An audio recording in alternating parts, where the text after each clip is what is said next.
Safety Administration, Project Yellow Light, and the Ad Council. You're listening to FM 105.7 and AM 1340, WKGN Knoxville, and W289CU Knoxville, Fan Run Radio. Are you ready to show off that confident, radiant smile you've always dreamed of? Well, here at Knoxville Smiles, we're ready to turn your dream into a reality. At Knoxville Smiles, we're more than just a dental practice. We're your partners in achieving optimum oral health. From routine cleanings and checkups to advanced cosmetics and restorative procedures, we offer a wide range of services in an environment that makes every visit a positive and comfortable experience. At Knoxville Smiles, it's about more than just treatments. We're focused on creating a welcoming environment where you feel like family. Our state-of-the-art facilities are designed with your comfort in mind, and our friendly staff is always ready to address your questions and concerns. Don't wait any longer to achieve a beautiful smile you deserve. Schedule your appointment at Knoxville Smiles today and take that first step towards a healthier, happier you. Call us at 865-539-1776 to book your appointment today, or just visit our website at knoxvillesmiles.com.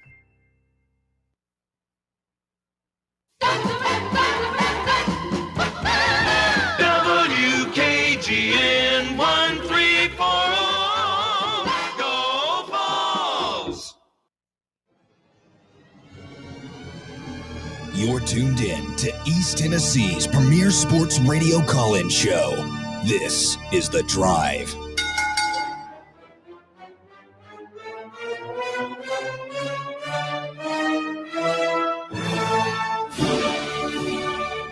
And hello, good afternoon, and welcome to another stellar edition of The Drive here on Fan Run Radio. Russell Smith punching the time clock at 3:01 on a Tuesday, alongside Bear, Bob Baskerville, Walker Smith in the White Claw Hard Seltzer Studios. We are locked, loaded, and ready to roll.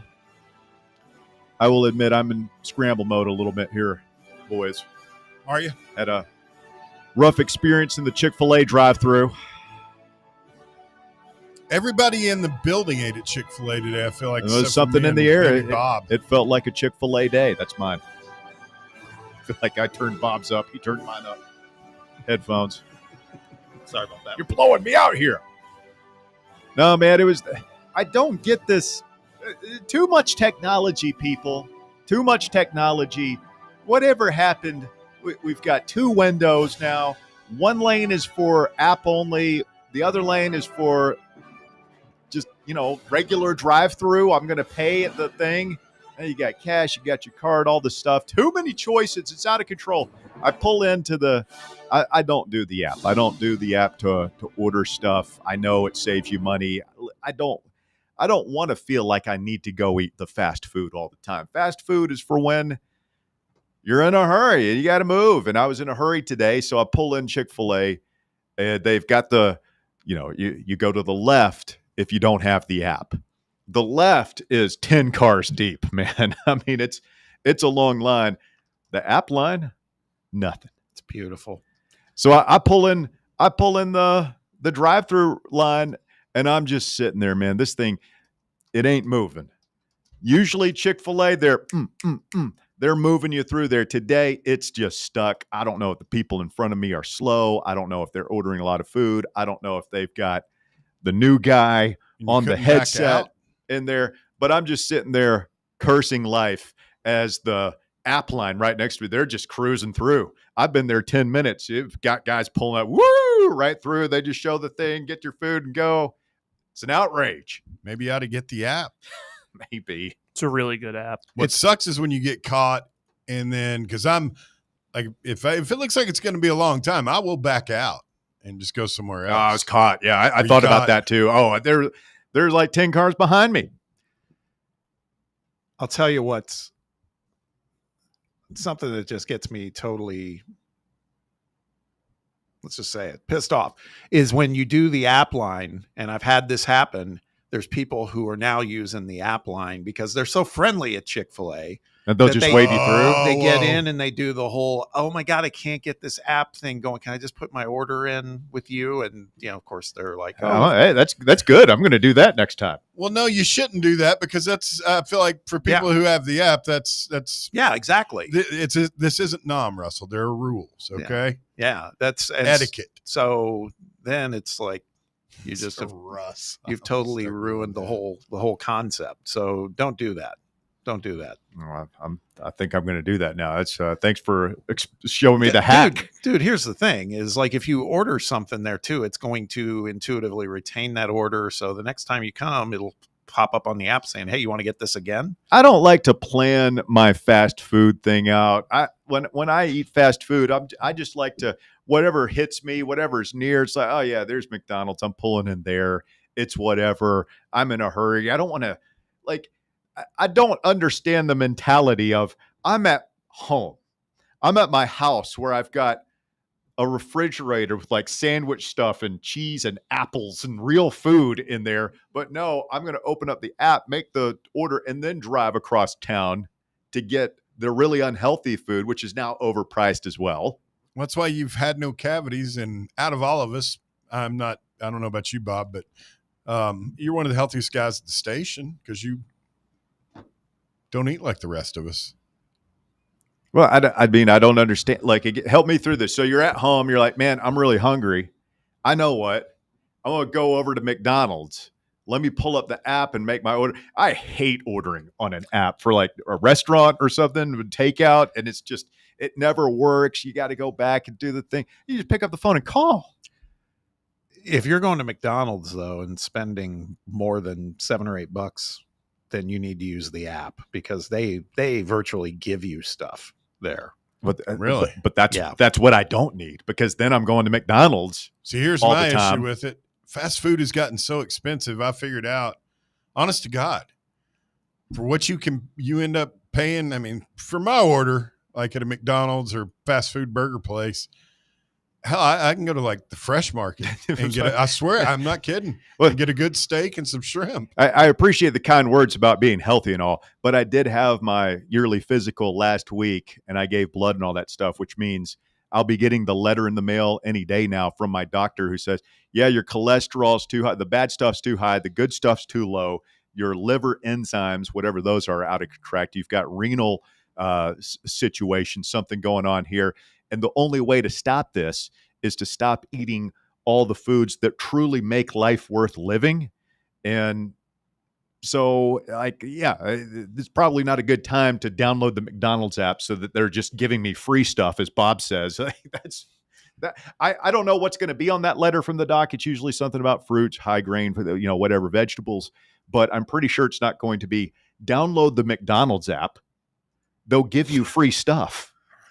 I don't know, man. Those fries. They are Those good. fries go hard. They are man. really good. Speaking of which, have any of you had the $3 grilled steak burrito at Taco Bell? No, I'm stuck on. I'm still pissed at them. They've taken so many of my favorites off the menu. Like the double-decker taco was my go-to. Well, they put the empanada back on. I saw where they brought back a bunch of items from the 2000s. The caramel empanada at Taco Bell, elite fast food dessert. Never had it. That'll It put the is. cholesterol on you. Those Cinnabon bites aren't bad either, but there are a couple of things. And I love it when they tell you that they don't have it on the menu anymore. And all a double-decker taco It's all the was same just, stuff. Just you take a taco, you smear the beans, and you wrap it around the hard shell taco. There's cheese and bread and beans and beef back there. Just throw it together the way I want it. I'm telling you though, that for in this day and age, for something that's $3, it's pretty good. I will say I had it in a pinch, and it was all right. It'll do. Yeah. Steak burrito, Taco Bell. Put that on the list. Yes. Well, I tell you what was pretty good yesterday was TCU. Wow. The Horned Frogs go into Chapel Bill and send Jordan Houston's, whatever her name is, boyfriend. Jordan. They send Jordan's boyfriend packing Fiance. with the big L. I did see where she walked up to him at one point on the sideline. Yeah. She was on- Whoa, I didn't see she was on the sideline. during the game. Yeah. Yeah. There's a video of it. Oh, that's good. She was, by the way, our over-under, if we said 1.5, they went over. I saw her at least twice, maybe 3 times. Saw her a couple times. Oh, yeah. She was up in the box at one point with Michael Jordan and Roy Williams. Yeah. Yeah. Old dadgum Roy. Boys, I don't mean this to come out wrong, but what the hell is she doing on the sideline? I don't want to be. Probably got an all-access pass. She's Belichick's girl, man. She's got free run of the place. This may sound like a caveman. Ain't no place for women up on a football sideline, boys. Whoa. What's she doing? Oh. What's she doing? Okay there, Don Draper. I mean, you've Bring seen your girlfriend to work day? As a sexist comment. What a joke. What you don't. I mean, where does Chris Budden go? She belongs. She's working. Jordan's working too. Yeah. She's working Bill overtime. She's working that crowbar in his wallet. She's repping the brand is what she's doing. That's what she's out there doing. So, well, they look good for a minute there. You're thinking, ooh, here come the Tar Heels, man. They found themselves a football coach, found themselves a quarterback. They've got it rolling, and then all of a sudden, nope. As Emmitt Smith once gracefully said on ESPN when he was in his 1-year broadcasting career, he said, North Carolina got debacled last night. They got debacled. It was a conflagration for sure. They got run through. Well, what they did, they went up against, I mean, TCU's been a program for a while now. Right. They're year in and year out. They're a really top-end team. And played for the national title, what, 3 years ago? Yeah. He got put through a threshing machine last night. The Horned Frogs look better against Belichick than they did against Dion 2 years ago down there in Fort Worth. Mm-hmm. I feel, that actually reminded me. There's been that's the second game now where they were going in and there was not a peep said about them hardly. That's gotta bother Sonny Dykes. He said it after the game last night. It's like, yeah, man, we were disrespected. So you could bet that this was a priority for us. Have you seen some of the TCU social media stuff today? No. Oh, is it brutal? Oh, it's like half at the break. They are dancing on the grave, pouring salt in the wound. They should. Good. They're letting them have it. Okay, now if I had told you guys 5 years ago, if we were just sitting around here talking, I'd be like, 5 years from now, Bill Belichick will be coaching in college. It'd be a head coach in college football, and so will Deion Sanders. One of their programs is going to be looking like a big joke, and the other one's going to be pretty functional. Wait, which one is functional? Colorado. I mean, say what you want. They won eight games last year. They're better than North Carolina. But they were 4-8 in his first year. So, who knows what Belichick could do in a second season. But the other thing, too, did any of you watch the pregame show that ESPN did? Mm-mm. Yeah, it was like a whole Monday Night Football production. Same thing they would do for the NFL. They did the picks at the end of the show, like who do you pick to win? And Saban, of all people, says, Bill's a friend, man. But no. Oh, really? He picked Carolina. They all picked Carolina with the exception of Desmond Howard, who said kind of what Sonny Dykes was getting at. Desmond Howard said, these guys have been disrespected. Their names haven't been called out at all, except, they're the meat in this meal that's coming up for North Carolina. He goes, I'm picking TCU. Everybody else picked Carolina. By the way, how good is Reese Davis on those broadcasts? I don't know if I'm in the minority here, but he's strong. I love Reese with Herbie. I can better than Fowler. Fowler, man, I'm not anti-Fowler. I know people are still mad about what he said 40 years ago before the Fiesta Bowl in 98, but I've always liked his tennis stuff. He's a good Chelsea fan, and he knows his college football, man. In the studio as the host of Game Day, like it's weird. Like I think Fowler was a better host of College Game Day than Reese Davis, but I think Reese Davis is a much better TV play-by-play guy than Fowler, if that makes any sense at all. Yeah, because they're two different skills. Reese is funny, man. He's just fast on his feet. The little quips, the inside jokes and stuff. I love those. Yeah. Bob, do you buy the Herbie saying he was the hot mic moment they had? Yeah. Yeah. He wasn't referring North Which Carolina. one? It just picked up him saying they're bad. I don't know if he meant North Carolina, but I think it absolutely happened. He said it, but yeah, they caught him off mics just saying they're bad. They're bad. But they're claiming it's. And then they came right back. It was like right before Reese started bringing him out of the break. They had his mic open too early. I missed that. Well, they were bad. He wasn't lying. North Carolina looked good until they didn't.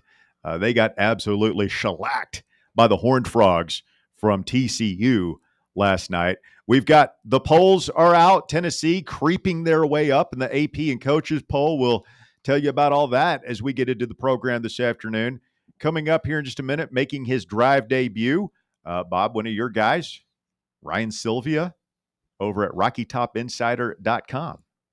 Ryan's a good one, man. You'll enjoy it. He's the newest addition, but he is making his presence known. He's a pretty impactful guy, really good sport too, because he's already catching a lot of grief from the Shumperts and Butlers of the world. They were buddies already, just being on the beat together. So he's blended in well. He's a good dude. Does it have to be an R name? Do you guys only hire Ryans and Ricks over there? We got Foster too, Jack. Yeah. Okay. Just asking. No, it is tough because it's not just on text threads. It's not just RS because we got two RSs. So it's not Ryan S. It's got to be either Sylvia or you let me in that thread and really make things nuts. Yeah. All right. Stay with us. You're listening to The Drive on Fan Run Radio, 865-966-3435. Your phone number to call or text the show this afternoon, 966-3435. Ryan Sylvia, Rocky Top Insider, coming up next here on Fan Run Radio. The Drive. Can't get enough Fan Run Radio? Download the free Fan Run app and take the best Tennessee sports conversations with you wherever you go. Yee-haw! I've been hooting and hollering ever since I started betting with the VIP Play app. VIP Play has more than 200 leagues, every bet type you can imagine, live betting and live hosts, all with 24/7 support from real live people when you need them. Start betting better with the VIP Play app today. Don't be a better, be a better with VIP Play today. Download VIP Play today or head to VIPPlayApp.com. Make sure you use the promo code FANRUN to take advantage of their welcome bonus and so they know that we sent you. Gambling problem? Call 1-800-88-99789. Must be 21 or older and located in Tennessee to bet. Got a flat tire? Strange noise under the hood? Don't stress. Roll into Matlock Tire and Auto Service. From oil changes and brake repairs to brand new tires, Matlock's certified techs do it all. Fast, friendly, and fair priced. Matlock is the home of the price match guarantee. Bring in any competitor's ad and Matlock will match the exact same tire for the exact same price. Matlock Tire and Auto Service. 5 locations in East Tennessee. Visit MatlockTireService.com to find the location nearest you and schedule your appointment. It's time for the North Knox Siding and Windows High School Football Player of the Week. Brought to you by North Knox Siding and Windows. Call 865-689-0505 or visit them online at NorthKnoxSidingandWindows.com. This week's North Knox Siding and Windows High School Football Player of the Week is Gibbs High School's Seth Sieber. Sieber led the Eagles to a 24-21 win at Halls last week. Sieber led the way defensively with 12 total tackles and 5.5 sacks, 4 tackles for loss, and a pass broken up as Gibbs improved to 2-0 on the season. Gibbs High School's Seth Sieber, this week's North Knox Siding and Windows High School Football Player of the Week. North Knox Siding and Windows, locally owned and operated. They can handle all your siding, window, gutter, and roofing needs. Call 865-689-0505 for a free estimate or go online to NorthKnoxSidingandWindows.com. Running a business, coaching a team, planning your next big event, you need more than just gear. You need SM Athletics and Logo Solutions. Custom uniforms, branded apparel, promotional products, done right, done fast, and built to show off your brand with pride. From local businesses to high schools to major universities, SM Athletics is trusted by winners. Get real service, get real quality, get noticed. SM Athletics and Logo Solutions, where your brand comes to life. Visit smathletics.com and let's build something great together. Got a problem tree looming over your home? Call ECR Total Landscapes. Whether it's trimming, removal, or storm cleanup, our certified pros get the job done safely and efficiently. We're licensed, insured, and ready 24/7 for emergency calls. Big or small, we cut them all. ECR Total Landscapes. Call now for a free estimate, 865-384-2012, and mention promo code FANRUN for free stump grinding on any tree removal now through the end of the year. Also, visit us at ecrtotallandscapes.com. Hello, is Tina there? Who's this? Yeah, this is Vince from the hit reality show Wives Don't Tell. Tina applied for our show to confess that her husband won't go to the doctor to get his erectile dysfunction checked. She said she's ready for a guy that can bring the heat. All right, what the is going on? You know you're talking to her husband right now? Tina! Well, she wrote the application that her man's performance is questionable. She's basically married to a coffee table. She also said, we live within driving distance to Men's Pro Knoxville, but he's too scared to get a blood test. Oh my, she is done. She is so done. Gotcha, Mike. It's Nephew Tommy. Ain't no reality show. It's a prank. Men's Pro Knoxville is the real deal, fellas. Local experts, test results in minutes. Call 865-544-8220 or hit men'spro-knoxville.com before your lady books a new co-star. Men's Pro Knoxville, making it happen.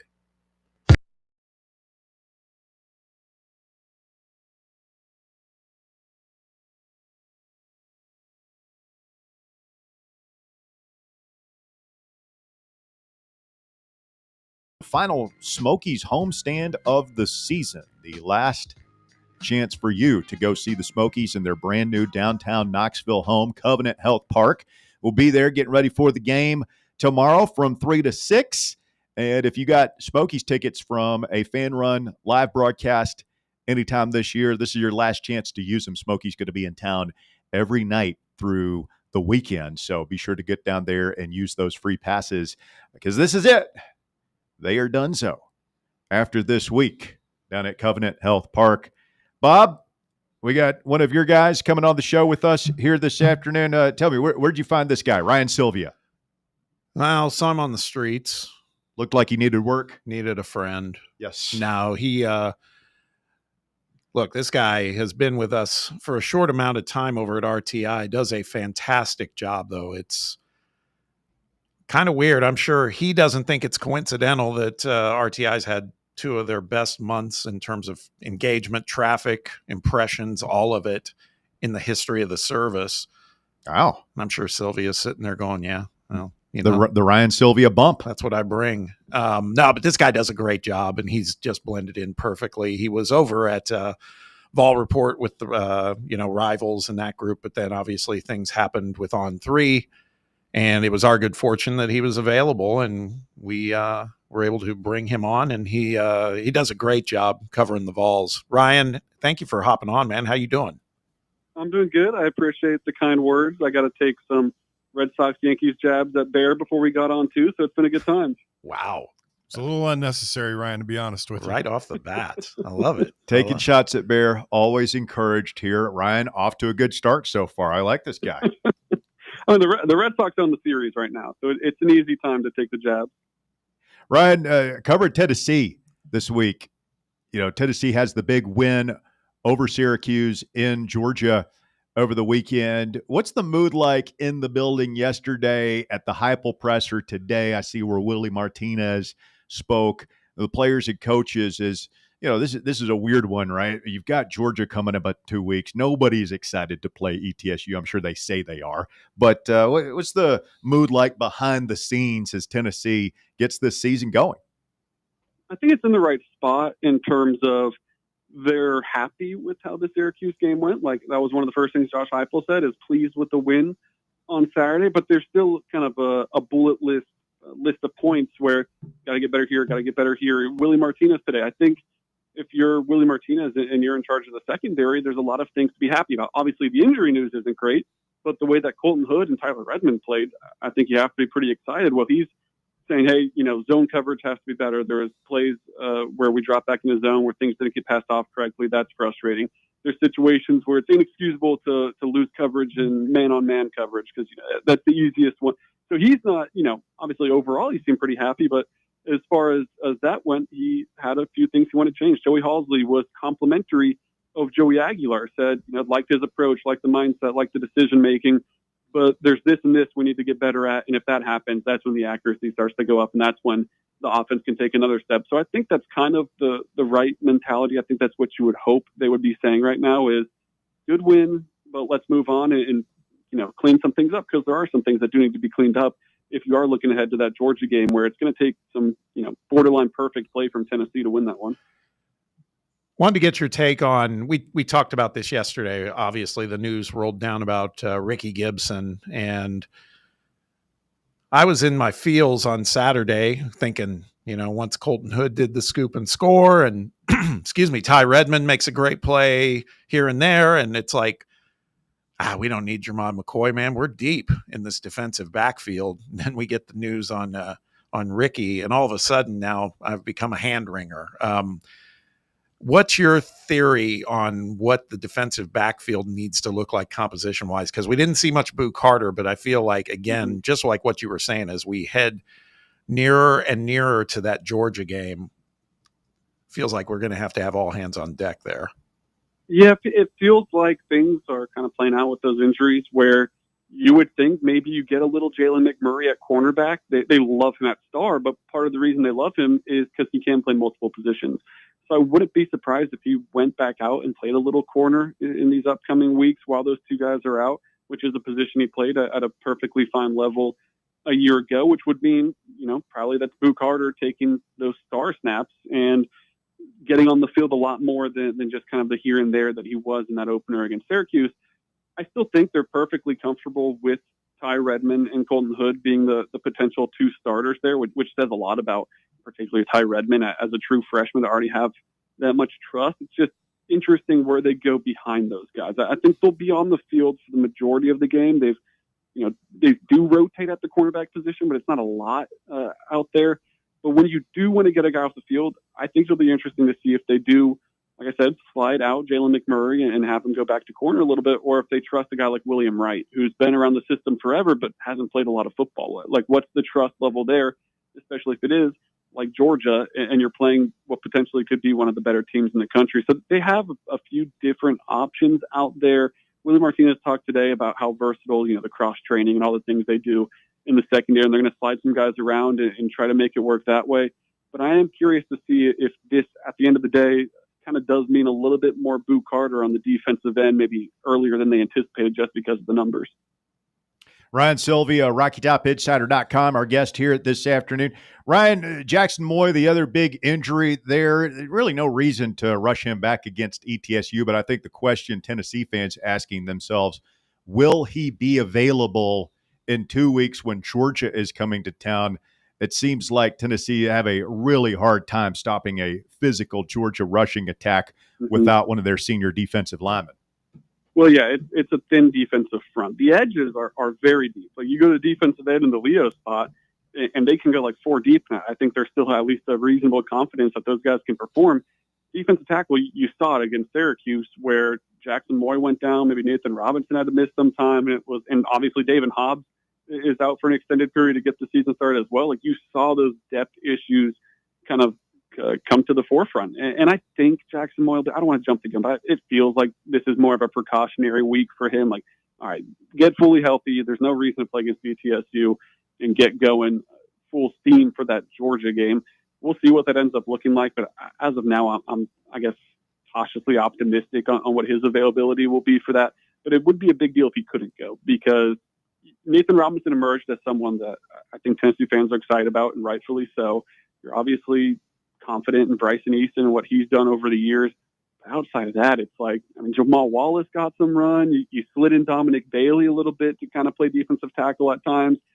It's just not the deepest group in the world, which is kind of surprising to say after the last few years of what Tim Banks and Rodney Garner have built up there. So it's certainly very important for that Georgia game that they are able to get Jackson Moy back. Moving Dominic Bailey in there seems like the obvious thing to do as far as like a guy who's a fifth-year dude, like fits the profile size-wise and all that stuff. But is there anybody like I didn't see much of Tyree West the other day. Is he an option? Is there anybody offensive line not getting snaps that could potentially flip over to that side and just act as a run stuffer for a while they get Moy and Hobbs healthy? You're exactly right on the Dominic Bailey profile. Like he kind of looks like a defensive tackle in some ways, and it just kind of speaks to his athleticism that he is able to play defensive end at a high level. So that one makes the most sense. I think Tyree West is another good call. Like he's got a big frame, and he didn't play much at defensive end, so maybe that's something they want to try to do a little bit. We'll have to see exactly how comfortable maybe he would be with something like that. But they've gone to like that kind of rabid package before, and that was James Pierce Jr. a lot last year, where they would get those three edge rushers on the field and just slide James Pierce inside. And obviously he's an athletic freak and had great size and could do it pretty well. And it really helped with their pass rush at times, maybe not as much in the run stop. So, maybe you want to try to put Josh Josephs on the inside because he is such a great, defender in the run game. Maybe you want to try to go Jordan Ross at the Leo position as well. Maybe that's how he gets a little bit of extra snaps. I'm not sure if there's exactly one guy besides Dominic Bailey that makes the most sense, but it's not something they haven't done in the past. Like they've been willing to slide guys onto the interior and maybe gain a little speed, lose a little power at times, and see where that gets them. But in terms of the run game, it still is like, man, you're going to miss Jackson Moy, you're going to miss David Hobbs, and those guys shouldn't be an issue at all against ETSU. But if you can't get a few of them back for that Georgia game, that's when maybe you start to scratch your head. Okay, I'm going to pose a question for you, Ryan. Blank is the Vol on the offensive side of the ball whose performance on Saturday I did not see coming. That I did not see coming. I think you have to be a little pleasantly surprised by Braylon Staley. There was obviously a lot of trust in him that they liked him to be the starter in the slot and that he's playing as much as he did. As far as he fully did not see coming, though, I guess it's got to be Jesse Perry. Like you heard that, all right, he's probably, as fall camp's winding down, going to grab that starting spot, that guard spot that seemed up in the air between a few different guys. But I don't think any of us expected him not only just to slide out to tackle, but to play as well as he did. And for him to be able to do that it just shows how good of an athlete he is and how, I guess, in touch with what Tennessee's offense is doing, what the entire offensive line is doing, that he was able to do that with really no issue in his first start ever. So I'll land on Jesse Perry to answer that. I thought, he could have a good year. Maybe would be one of the weaker pieces of the offensive line because he's the most unproven out of all of them besides David Sanders. But with Sanders out and him sliding out and not having any issues and playing really well, actually, I think that was a very pleasant surprise and should make you feel really confident for when David Sanders Jr. does come back that he could continue that on the interior. Hey, Ryan, just looking ahead to this weekend against ETSU, obviously FCS opponent, you would expect Tennessee to handle business here. How much do you think we see the starters? We talk about all these injuries and moving guys around. Ideally, do you think that this is a game where you sit guys early, maybe in the first half, or do you see Heupel giving guys a little run in the second half just to see if there's carryover, or how do you see it playing out? I think this is one that we'll see a good bit of the starters. I don't think it'll be to the extent where everyone's yelling at their TV or at the field to get Joey out of the game. But you do want to see them start to continue to develop that chemistry. Like they just haven't played a lot of football together. And it's really all the positions. Obviously, the skill guys need to get in touch with Joey, and that's not even just in the pass game. You saw the mess up with the mesh. I think it was with Star Thomas for the fumble with Joey Aguilar in the first game. So just the little things like that. It's the communication with the offensive line. It's the receiving targets, getting on the same page as them. Because there were times in that game where maybe Joey was just a tick late getting rid of a ball on a turnaround or a comeback route or something like that because that trust maybe just isn't fully 100% there. So I think you would like to see some of those things get ironed out. And there's not a lot of better ways to do that than just beating up on an FCS school with little pressure. So I think you'll see, at least on the offensive end, probably at least a half of those guys, assuming the score is good enough that you can kind of bench them whenever you want. Maybe it'll leak a little into the second half, but I'm sure they would also like to get Jake Merklinger, maybe even George McIntyre, some run as well. So offensively, I think we'll see a good bit of it. Defensively, maybe that's a spot where you kind of just say, all right, you're really banged up on the defensive end. The last thing you need right now is Aaron Carter to, dislocate something or break his collarbone. Like let's get in and out with that guy and a few other guys, and you should still be fine on the defensive end and get out healthy on that end. The polls just dropped today, Ryan, and Tennessee moves up in each one just modestly. But we're already hearing some backlash from the fan base, particularly on the AP poll, that Tennessee finds themselves behind Alabama still after Alabama just absolutely came in and soiled themselves against Florida State. That surprised you at all? Did you feel there was going to be a more precipitous drop for Alabama? I mean, it doesn't surprise me, but at the same time, I would have been fully okay with dropping Alabama out of the entire top 25. Like they just didn't look good, and I was one too. That was something I was tooting my horn about the entire offseason. I do not understand where this Alabama love is coming from. Like, they're going to be this national title. No doubt they're in the top 4. Like, I just didn't see it. I didn't buy into Ty Simpson. They had talent, but I didn't really buy into it. So it wasn't the most shocking thing to me. I was shocked that they lost maybe as much as they did, and it wasn't a little bit closer, but they just didn't look good. So I'm not surprised that that's what the AP poll shook out to be, that the voters didn't want to drop them too much further down. But in reality, I mean, they haven't shown anything that proves they should be a top 25 team through week 1. I mean, they did fall 13 spots. I don't know what's more surprising, that or the fact that Florida State goes from being unranked to 14th in the AP poll today. It's one of those things where it's like you got to make up your mind. Is it Alabama sucks and Florida State just isn't that good and beat them, or is it Florida State's this really good team? And maybe Alabama's good too, but man, Florida State looks like it is one of those funny things where it's like doing both of those. I mean, you got to pick one route. Who sucked and who's good? You've got an assignment tomorrow. Are you sitting in with Chase Thomas tomorrow? Yes, yeah. Okay, let him have it. Oh, I'm calling him Crimson Chase. We got Roll Tide Thomas. We got the ammunition. Don't worry. He's Russ. I don't know if you know that he's been I heard about this. Pro Bama. Oh yeah, and we were sitting in here on Saturday watching the end of the game, getting ready for voluntary reaction, and Ryan says, "You know, we're talking about our bets." And Ryan goes, "Oh, I'm about to put a big one in here on Alabama. Yeah, Chase Thomas been talking about. He's got me convinced." I was like, "Really? I don't know about that." So I'm glad I sat that one out. Yeah. He costs the boss man money, huh? When Chase has his first freezing cold take of the season. Yes, I may have to get in a little bit early tomorrow and watch this firsthand. Yes, definitely. With Chase, wow. All right, good stuff, Ryan Sylvia. Excellent debut appearance on The Drive this afternoon. Really appreciate it. Tell folks where they can go follow you online so they can read your work. I'm at Ryan T. Sylvia on X. We're at Rocky Top Insider. Obviously, head to RockyTopInsider.com for all of all content. We'll have you covered, not just football, men's basketball, women's basketball, baseball, whatever y'all need, Tennessee Athletics at RockyTopInsider.com. All right, well done, sir. Ryan, we'll talk again soon. We'll listen for you on The Chase tomorrow. Yeah, thanks for having me on, guys. Appreciate it. Thanks, Ryan. Ryan Sylvia, well done. That went well.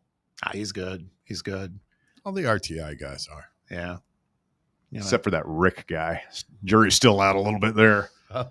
He's our greatest success story, buddy. Did you see those guys? I don't know if you were there, Bear, when we were talking about it yesterday. Those guys, Sylvia and Butler, they were a pregame TV hit on Saturday for WATE down in Atlanta. Those guys have come a long way. If you look, they've changed all their Twitter pictures out from back when they were just in school. Yeah. And just to watch those guys going, I mean, we met Rick when he was like, 18, 19 somewhere? And I'm so glad there wasn't social media when we were in school, so I don't have your skinny neck. My pencil neck can't grow up. Well, and then when we were at Rick's wedding, I'm looking at all those guys, that I have thought of as kids, and like they're all getting to be grown men now. So they're good boys. They do grow up fast. That they do. One day Walker Smith will join them. And his watch will have ended. Shots fired.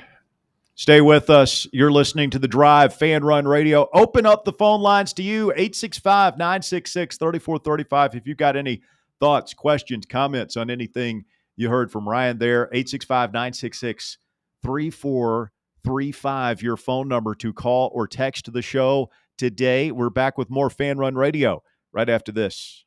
The Drive. Big Orange Country's home for sports. This is Fan Run Radio.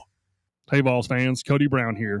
I grew up right here in Tennessee and know what it means when someone says, I've got your back. That's why you can trust Farm Bureau Insurance of Tennessee. Whether it's your home, your vehicle, your family's future, or the business you built from the ground up, we will show up for all of your insurance needs.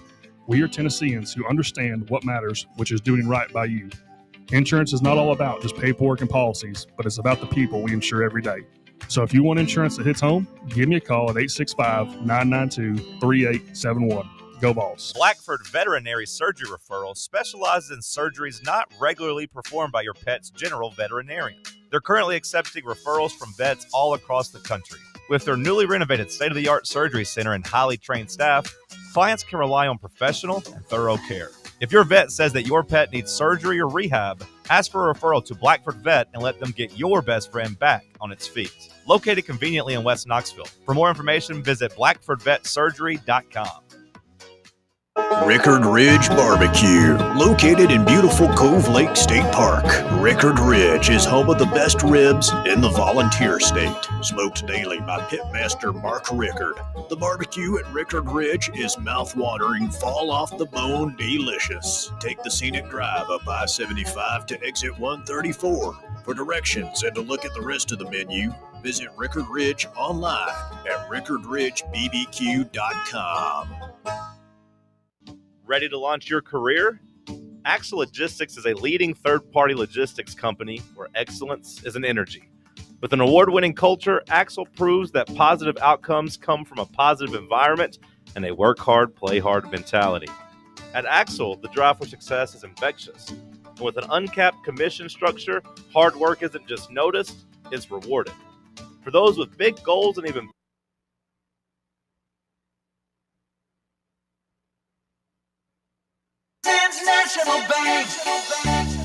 Kick off this football season with a CNB Plus Perks checking account. Move downfield with free online and mobile banking. And cross the goal line with extended evening hours and Saturday banking. Banking at CNB has its perks. Find out more at cnbtn.com. Citizens National Bank. Banking never felt so good. Member FDIC. Hi, I'm Dr. Bree from Malone & Costa Dentistry at Knoxville Smiles. Have you been putting off getting dental treatment? Maybe you're embarrassed, or you're worried that you'll be judged, or maybe you're worried that you'll be treated as just another set of teeth rather than a person.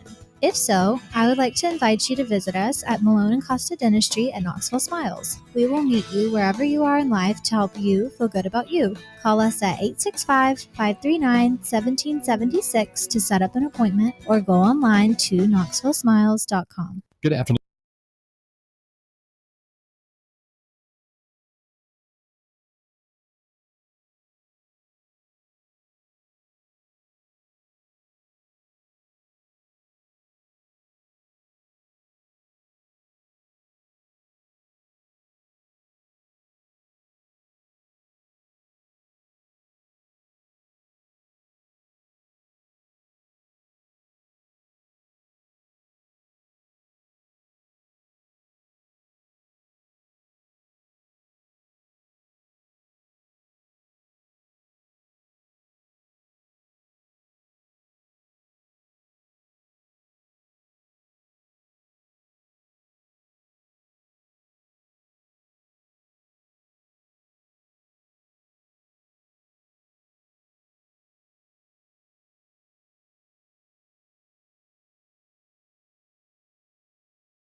That I had not done that.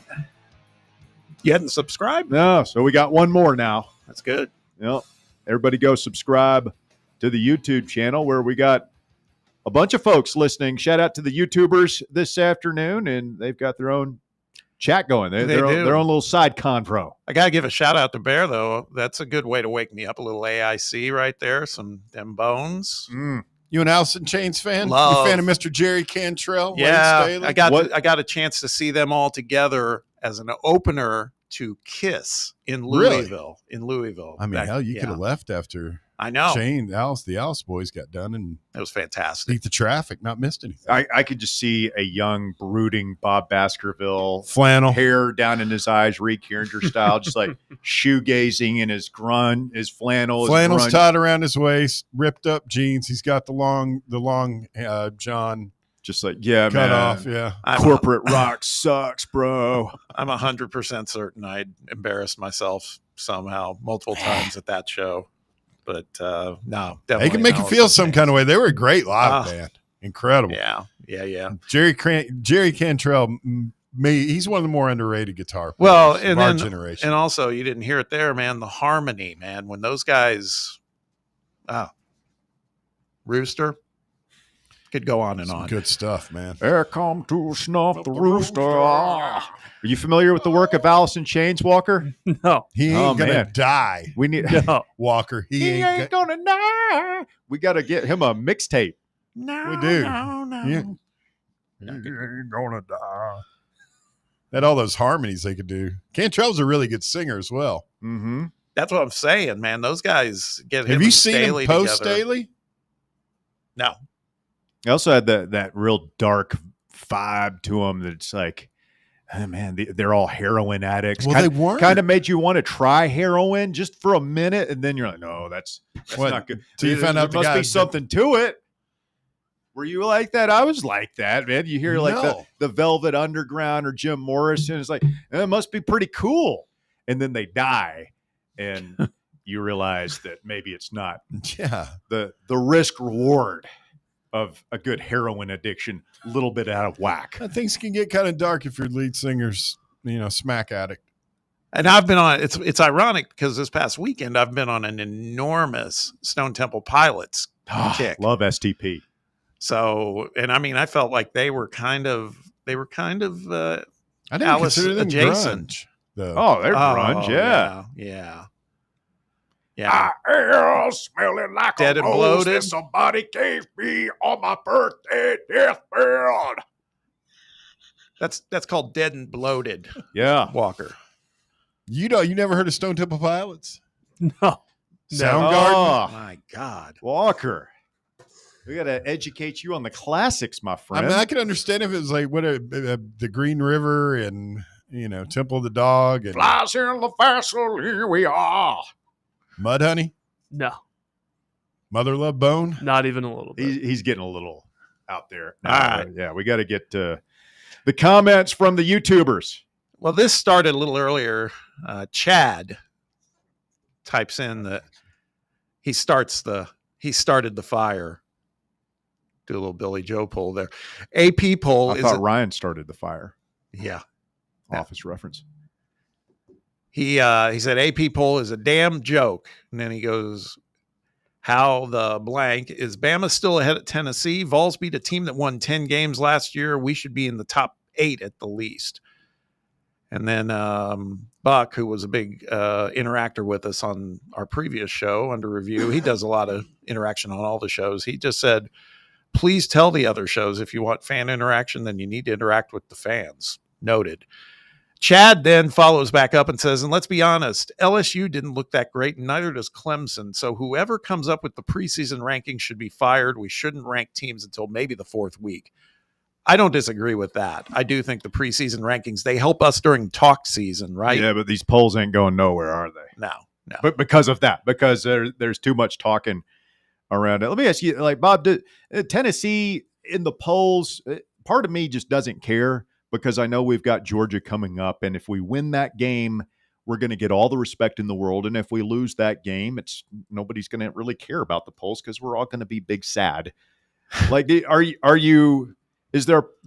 guess there could be an argument of, hey, you want to get up as far as you possibly can in the polls these first 2 weeks so that if you do lose to Georgia, which the odds say is likely, you won't plummet out of the polls or too far down. Yeah, I get sucked into it just like everyone else. I mean, I was definitely anxious today to see. I think I knew deep down we probably weren't going to move up too much, but I was still like, hey, man, maybe we'll surprise and move up. I don't think it means a lot right now. It doesn't, and again, there's this came from the Deco, by the way, on the live chat, who said, how the heck was UT ranked so low coming out of last season after actually making the playoffs? I think this is another situation, and I'm guilty of it too. So I'm not throwing shade at anyone. You buy too much into the preseason stuff. That, I think, was a byproduct, honestly, of kind of the air quotes here, the turmoil that was happening when the whole Nico situation happened in the spring. I think there was some impact that happened in the minds of some of the pollsters and everyone else, but got to go do it on the field, man. That's the obvious thing. And thankfully we're at that point in time now. We've got some pretty big discrepancies with Tennessee 22nd in the AP, 17th in the coaches poll, a difference of 5 spots there. And then you've got the Amtrak of thought is derailed. I had it just a minute ago. Iowa State that's only 16, 18.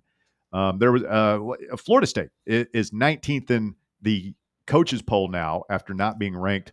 And as we said with Ryan, all the way up to 14th. So a big 5-spot gap there as well. How do you think we would have done against that Florida State team in week 1? It's a great question. Down there. I mean, they had it all. They look good. They had it rolling with the crowd and everything. They did look good, but part of me wonders if this Alabama thing is about to go off the rails. And if it is, I am here for it, baby. Front row seats. Roll down Tide. I agree. Because they're mad. I did not watch the game that closely. But I've got a lot of not just Alabama people, but I've seen some pundits saying Alabama wasn't playing hard. They were quitting on plays. They're getting whipped up front. They still got talent, and they're getting whipped at the point of attack. That doesn't make sense. Yeah, I agree. Based on what I saw, this should never, I don't care if they're playing Georgia or Texas, they should never look overmatched. And they looked overmatched, and you got to believe a lot of that was just effort. I don't know, man. And then you follow up with your coach, DeBoer, saying they're great kids, man. They're just, they want it. They really want it. We just got to get them to that point. It's like, that doesn't go man well. Who's not pushing hard enough right there. Let's get Trey in here. Trey, you're up first today on The Drive. Good afternoon, sir. Boys, I'll tell you what, Tennessee keeps playing like they did Saturday, and I know it's Tuesday, but I'm still feeling it, guys. I think I got the proprietism, or what's that word? It's called the priapism. Priapism, proprietism. It's dangerous. That's what 4 hours. It's been 3 days, Trey. I mean, anything lasting longer than what's the saying on the commercial? 4 hours. 4 hours. Seek medical attention immediately. I've got about 3 leeches on it, so we'll see if that does the trick. Right. The Bear's a doctor anyway, if you want to come down here and show him. No.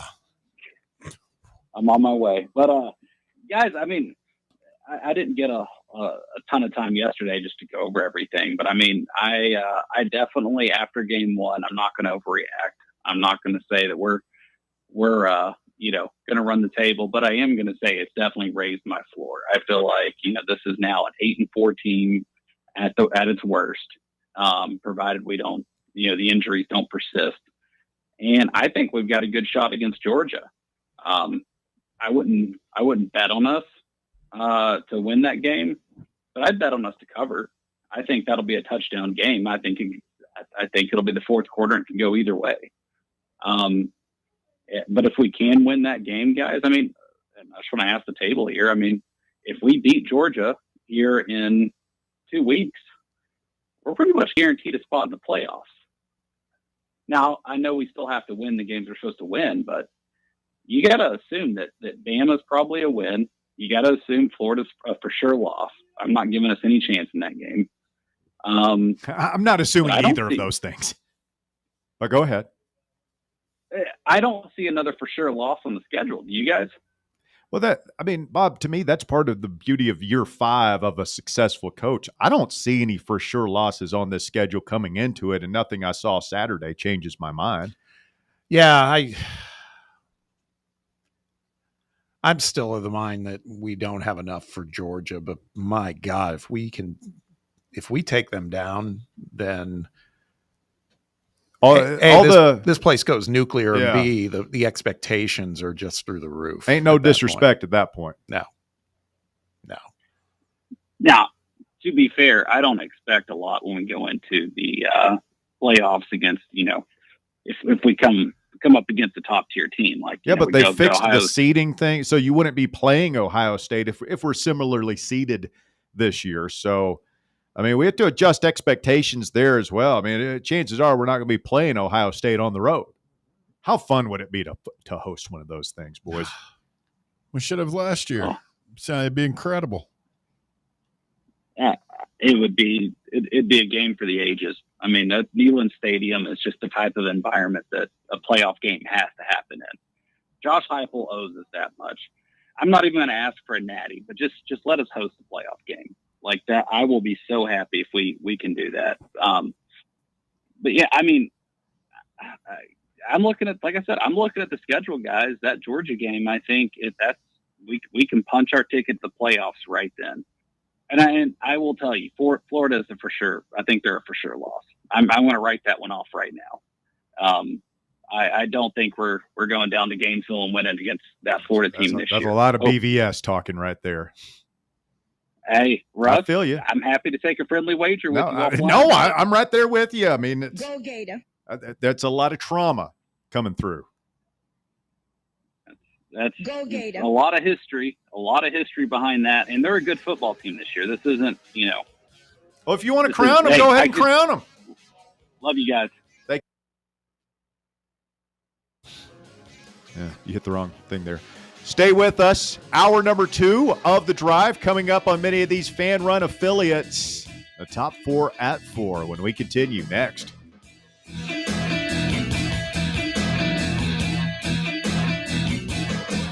The Drive. Hey, folks, if you're in need of a lawyer, you need to call my friend Jerry Givens. I've known Jerry since high school and can personally vouch for him. He's East Tennessee through and through, and if you're going through a divorce, bankruptcy, or a DUI case, you'll need someone you can trust on your side to help you navigate the local legal system. You can trust Jerry Givens. Call the law offices of Jerry Givens today at 865-801-9250 to schedule your free consultation. That's 801-9250. Located in Knoxville's historic Old City, Barley's offers great food, live music, the best draft beer selection in town, and now your new favorite place to watch sports. Their indoor projector is perfect for any weather, and they've revamped their upstairs area with more TVs to take in all of the action. Their menu features hand-battered chicken tenders, juicy burgers, fresh salads, and the tastiest pizza in Knoxville. You can enjoy their happy hour drink specials daily from open until 6 p.m. Barley's Tap Room and Pizzeria. The voluntary reaction. This football season, tune into Big Orange Country's post-game radio free-for-all, The Voluntary Reaction, presented by the Griffin Law Firm. We'll be live on the Fan Run Radio app as soon as every UT game is over, taking your calls and breaking down the game to levels that can only be described as beyond scientific. So tune in and drink with us from the keg of glory or drown in the pool of despair. The Voluntary Reaction on Fan Run Radio. The voluntary reaction. Raw, unfiltered, real. For over 3 years, Crumble Cookies has served the Knoxville area. From Clinton Highway to Parkside Drive, even our friends out in Maryville have reached you, our fans, with the best cookies in the game. This fall, Crumble is gearing up for yet another fantastic season. Whether you're tailgating or looking for a pick-me-up after getting the kids from school, Crumble has you covered. Download the Crumble app to check out this week's rewards and features. And stop on by. Tell them Fan Run sent you, but don't miss the cookies. Have you ever found yourself wishing your clothes looked brand new again? Whether it's your favorite suit, that little black dress, or your comfy winter coat, Crown Cleaners can make it happen. From stubborn stains to delicate fabrics, the expert team at Crown Cleaners uses the latest cleaning technology to ensure your clothes come back looking and feeling fresh. Visit one of their 2 area locations, Kingston Pike on Bearden Hill or South North Shore Drive near Dunkin' Donuts. Online at crowncleaners.com. Crown Cleaners, a tradition of excellence. Vol fans, reimagine your home at Broadway Carpets and Flooring for any remodeling or building needs. With a variety of carpets, rugs, hardwood, vinyl, and stone, Broadway has all the flooring and installation options you're looking for. including pet-resistant products like Pet Perfect Carpet from Shaw Floors. Visit their showroom in downtown Knoxville or the location in West Knoxville located on Kingston Pike near Pellissippi Parkway today. You're listening to FM 105.7 and AM 1340, WKGN Knoxville, and W289CU Knoxville, Fan Run Radio. Is that old tree in your yard starting to lean a little too much? Branches hanging over your roof? Don't wait until it's too late. Call ECR Total Landscapes today. At ECR Total Landscapes, we specialize in safe, professional tree removal, trimming, and storm damage cleanup. So if you've got trees that need to go, now is the time to give us a call. Plus, we're offering free stump grinding now through the end of the year when you use or mention promo code FANRUN. That's right, free stump grinding for Fan Run Radio listeners. At ECR Total Landscapes, we live up to our name by offering total landscape services. In addition to tree cutting, we also offer a wide range of landscape installation services and custom monthly maintenance packages that create stunning outdoor spaces tailored to your vision. Give us a call today to schedule a free estimate at 865-384-2012 or just visit us online at ecrtotallandscapes.com. It's time for the Drive's Top 4 at 4.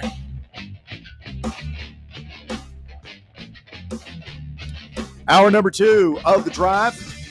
The Top 4 at 4 is brought to you this afternoon by Matlock Tire and Auto Service. Walker Smith, what do you got? Thank you. At number 1, the AP and coaches polls have been announced this afternoon. Following their win against Syracuse, the Vols move up 2 spots in the AP to number 22 and move up 1 spot in the coaches poll to number 17.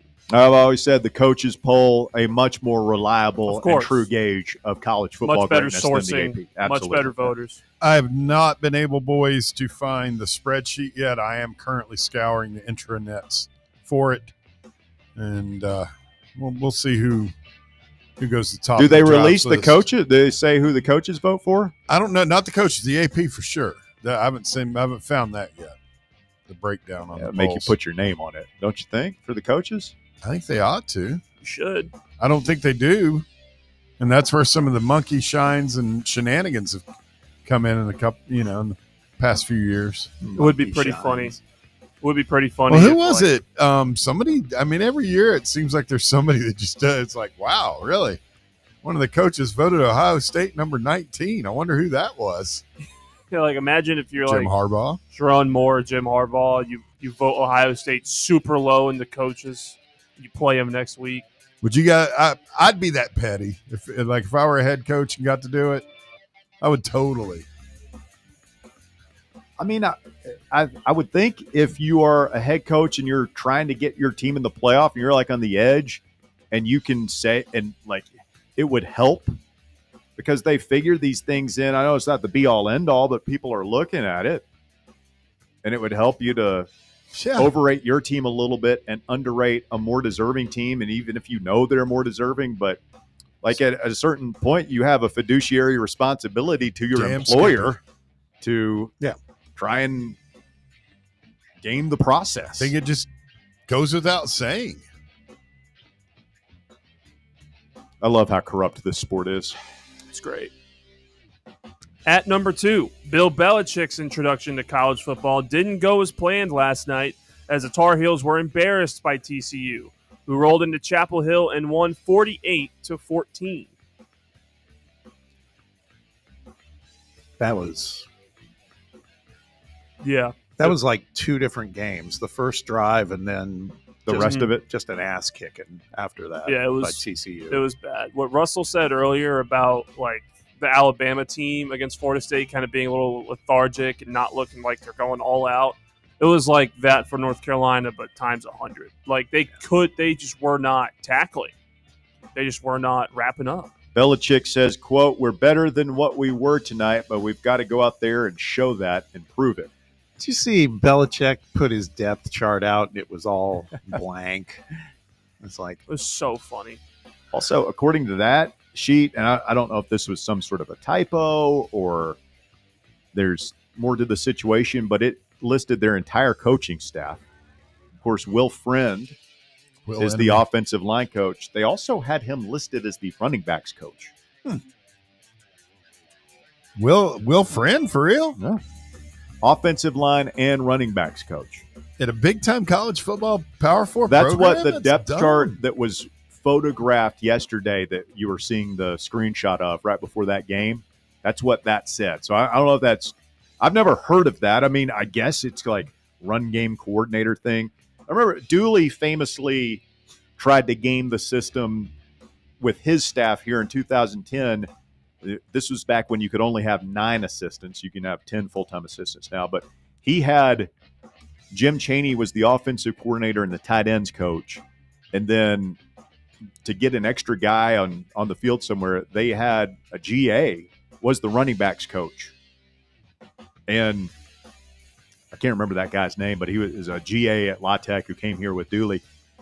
I've heard, like most coaching staffs will tell you, like running back is the one position where you want a full-time guy. Most teams have a full-time guy, but you can kind of get away with.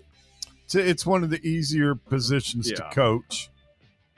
There's not, it's not, it's not tight end or quarterback or defensive real end. technique and technical, technique heavy or anything like that. You just have to know your assignments. You got to know your reads for the pass blocking, obviously. But yeah, have you noticed also last night when they interviewed Belichick, Holly Rowe interviewed him. He's like all the way back into character. Oh yeah, he did the whole. She asked him about the hoodie, and he goes, "It's kind of my thing."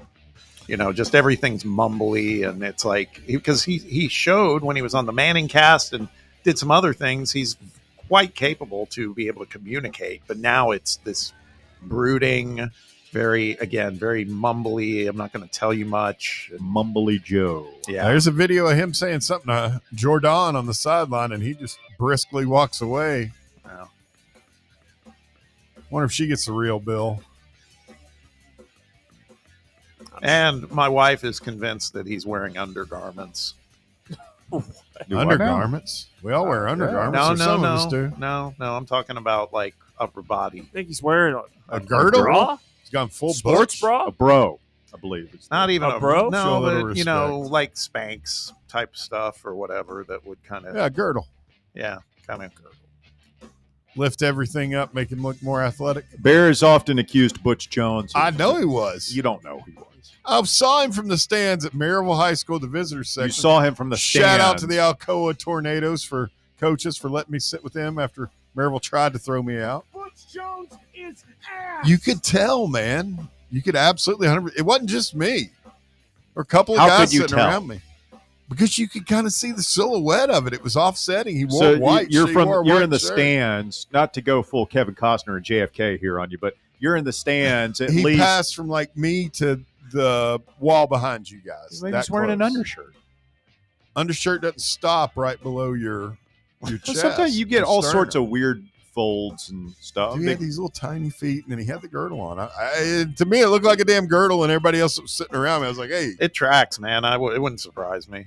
You gonna tell me you think it's just way out there that one of the most vain, self-conscious coaches we've ever had here? I've known a lot of would wear a vain, girdle. self-conscious people, men. Like I've never known anybody to wear. I'm not even really sure. A girdle to me is like one of those things Victorian era women that's like laced that's a corset up in the back. What's a girdle?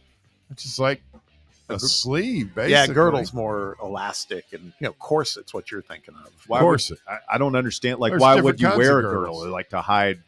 To keep it all tucked in. Yeah, man. keep your gut tucked in, make it look like you got a flat stomach, like you're not like the rest of us once you hit your 40s and into your 50s. I mean, you know it. You're a skinny fat guy. You know that. I don't think Butch had a bad physique. Okay. I don't say a lot of things about him. Like he was relatively in shape. We think he was 7.5, 8, size 8 tops on his shoes, man. That was the weirdest part. I mean, that's how would you possibly know that? Because they obviously look tiny.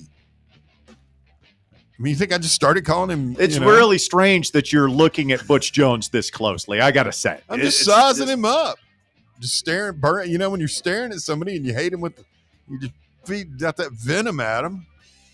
He's wearing a girdle. He's got small feet. I bet he's got a little. This guy's an embarrassment with our football coach. He's standing over there. Butch Jones is ass. Rocky Top.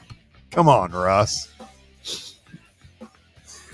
At number 3, the U.S. Open continues this afternoon with the first quarterfinal matchups already underway. Carlos Alcaraz has already beaten Yuri Lehecka in straight sets to advance. Later, American Taylor Fritz takes on Novak Djokovic for a spot in the semifinals. Let's go, Fritzy! In the women's bracket, American Jessica Pegula has advanced to the semis, with top-ranked Arina Sabalenka set to play Marketa Vondrousova at 7 at Arthur Ashe Stadium. I don't know who those last two names, but I know they're hot. I'm impressed with the pronunciation. I mean, you don't have you're not a female tennis player named Sabalenka, not just a freaking 11, are you? She's from Belarus. Oh. I got to look at her now. Yeah. Now that we're through being complete and total pigs. Is that number 4? That it, Walker? No, we got one more. All right. We got one more. Wow. At number 4, the New York Giants have listed rookie quarterback Jackson Dart as their number 2 quarterback behind Russell Wilson on their unofficial first depth chart of the regular season. Dart is listed ahead of veteran Jameis Winston, who was the number 2 on the unofficial depth chart throughout preseason when Dart was 3rd. Has Jameis Winston grown more likable for anybody besides me? No, Sam and I talked about him all the time. We love him. He's been likable ever since whatever he does. NFL. What is it he does with the W thing where he's Eating licking the his W? Oh, he eats his W's. Yeah, Is he surpassing Mike Tyson as America's favorite credibly accused rapist? He was never accused of rape. He was accused of rape. It was a sexual. There's a difference legally. Sexual battery. He's going. You mark it down. He is going to be a minister. That's what's next for him. Yeah. I think he's going to go on TV. Yeah. The one thing I thought he was railroaded on was a crab leg deal. I guarantee because of what he said. I guarantee it was some new manager didn't know the score down there in Tallahassee. Yeah. I guarantee he never did pay for those crab legs, and he probably shouldn't have been made to. He was a starting quarterback at FSU. He had some kind of deal worked out. I'm gonna show up. Y'all gonna give me a bunch of king crab. Go arrest him for shoplifting those crab legs. The most crazy part about that to me was just the thought that a high school or a college student would want crab legs. I'm 45. I have no idea how to prepare crab legs. Like that just seems like so much work. He's got to It's one of the simplest things you can do, man. Throw them in boiling water, but don't you have to? You just got to get a little Old Bay or something, right? Season them. Yeah, I mean, when you get them frozen. You've seen them frozen at Kroger, right? Those big bags like the king crab legs. You just take them back. You put them in a big pan of water and put them in the oven and let them steam up. Admission here, and I don't know if I lose or gain points on my man card for this, but I'm at the grocery store. I steer clear of that seafood section and the butcher shop.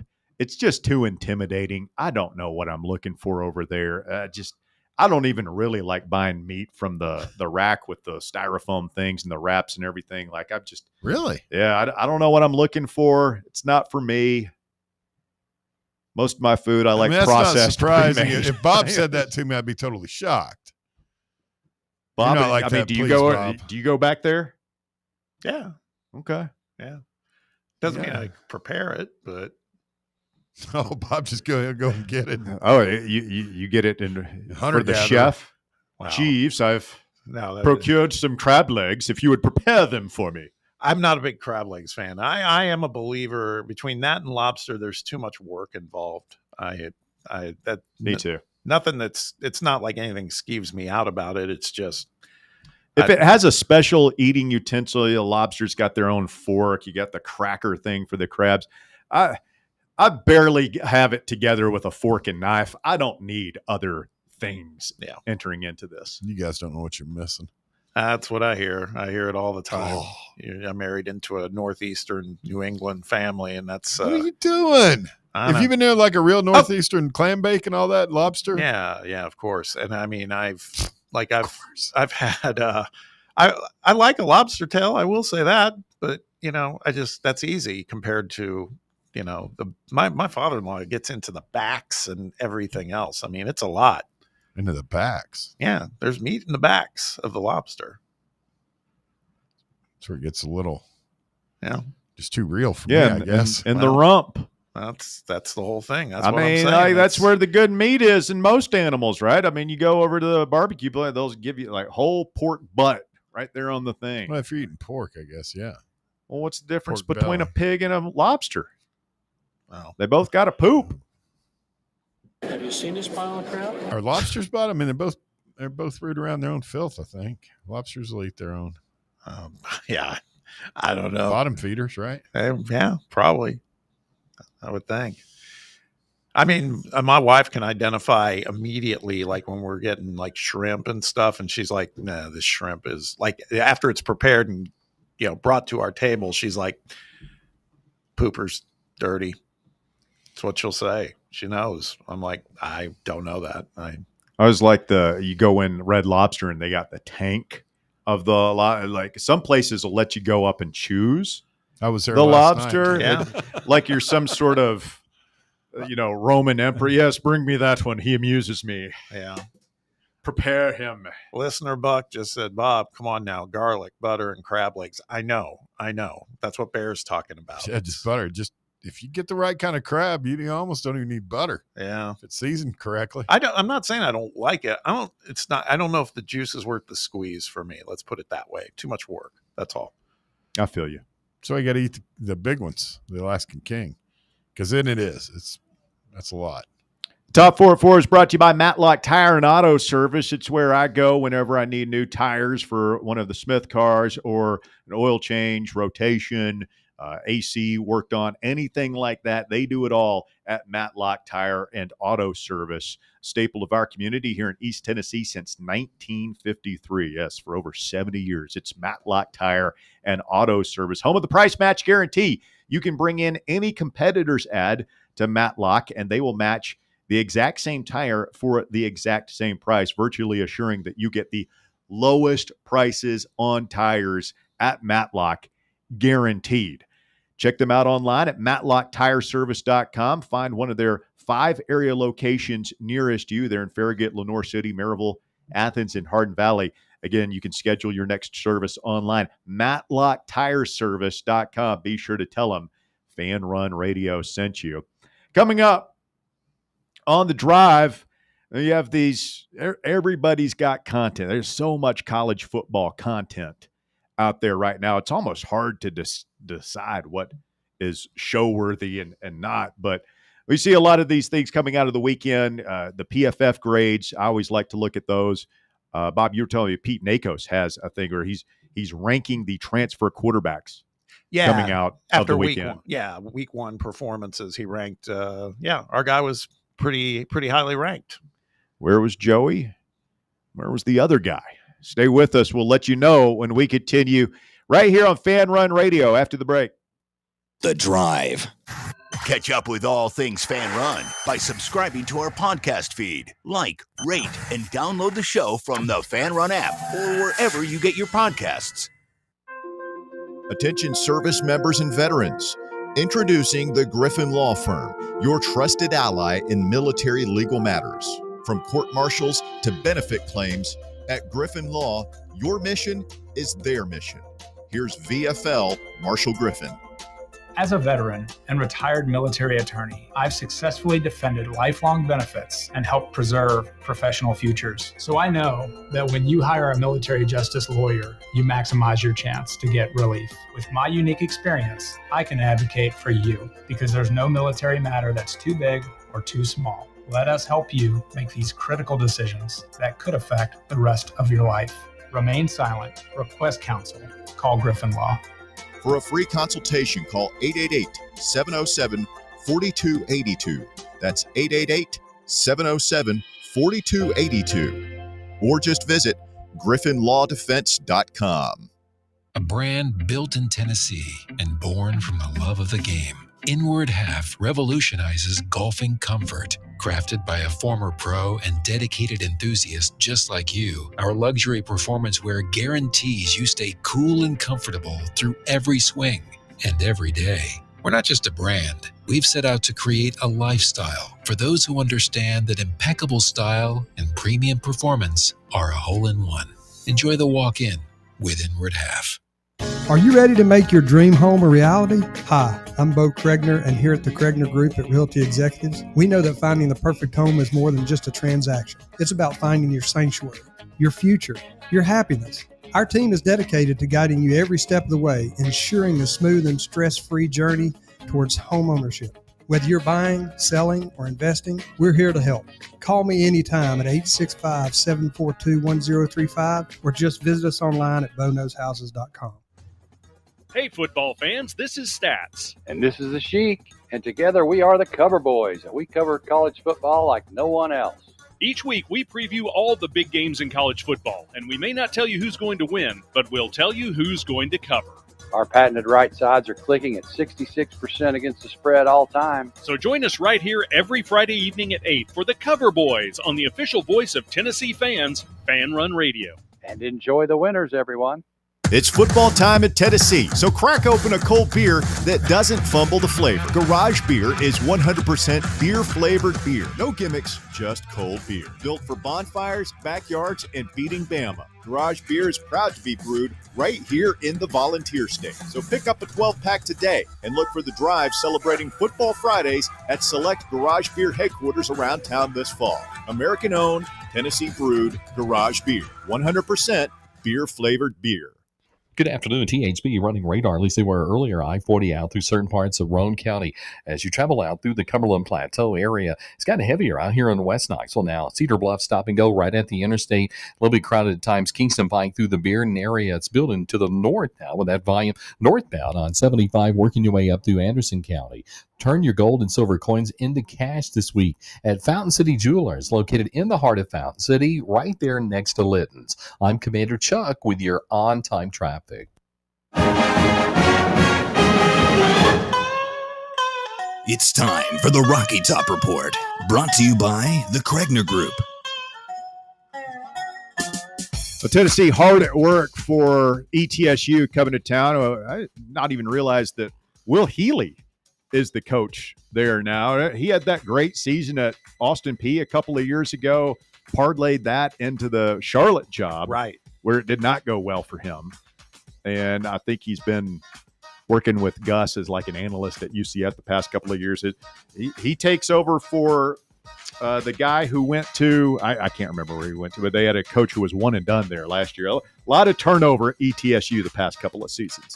Yeah, I'll tell you what, man. In week one, they ran some scoring up. Yeah, some I mean, that was his reputation. Exactly, was as an offensive guru.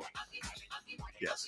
So we'll see how exactly Tennessee divvies up playing time this weekend, particularly in the defensive backfield. We've got the Boo Carter situation, whatever happened there. I think Jalen McMurray's really playing nice. How much Caleb Beasley do we see? But then, like, when do you see, Marcus Goree? When do you see William Wright? When do you, how Ty Redmond sounds like he's going to start? Sidney Walton, other guys that we haven't seen yet.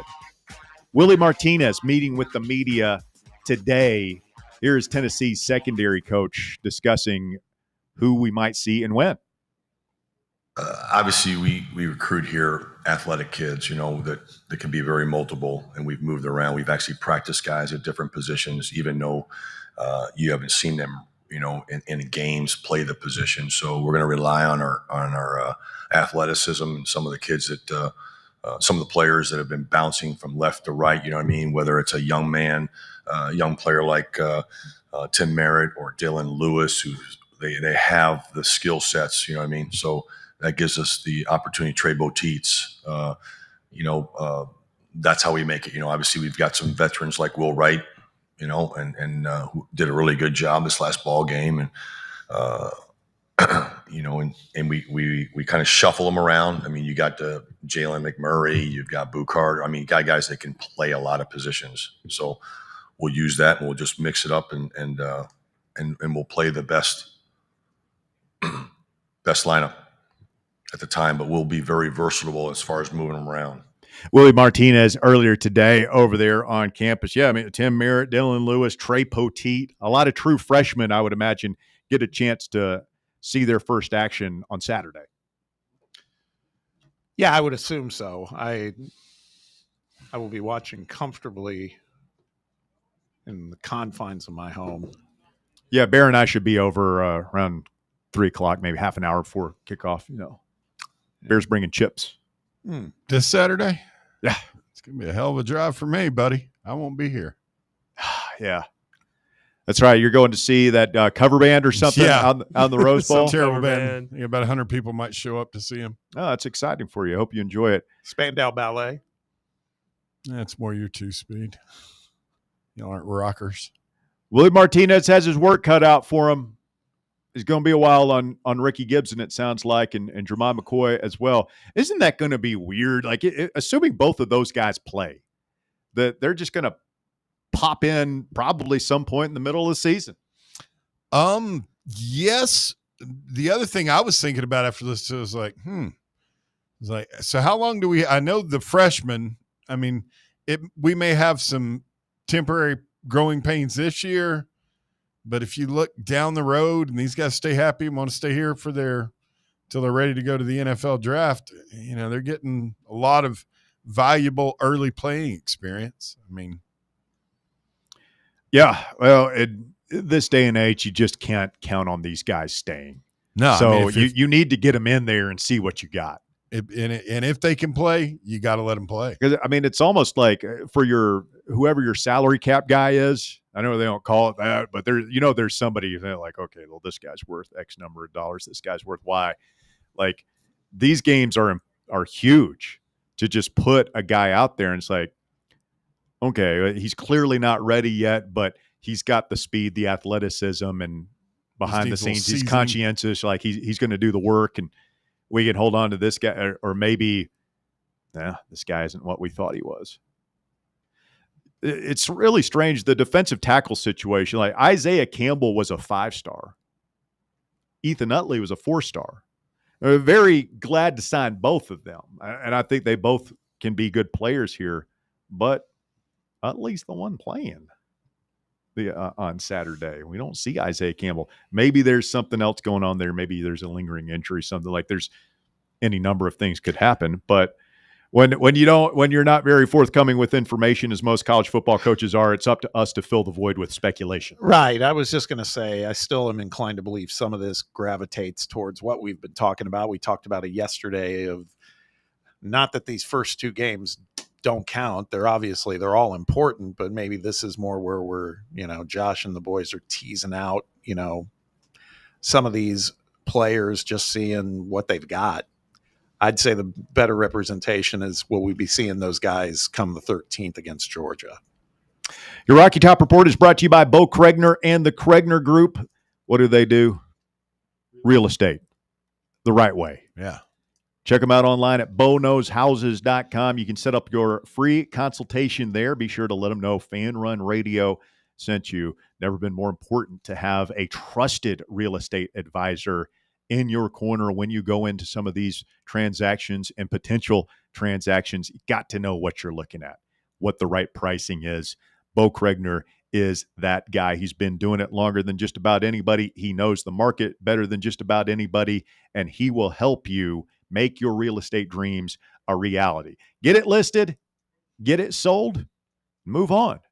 Call Bo Kregner today. 865-742-1035 for a free consultation. Or again, just go online to boknowshouses.com. Bo Kregner and the Kregner Group. Real estate the right way. I was looking through your guy, Sylvia, makes his drive debut. I was looking through his Twitter feed. He's over there covering the press conference today. We just heard Willie Martinez. They put the boot on his car. Yeah, They got him. On Ryan's car? They got or Willie's? the boot. Yeah.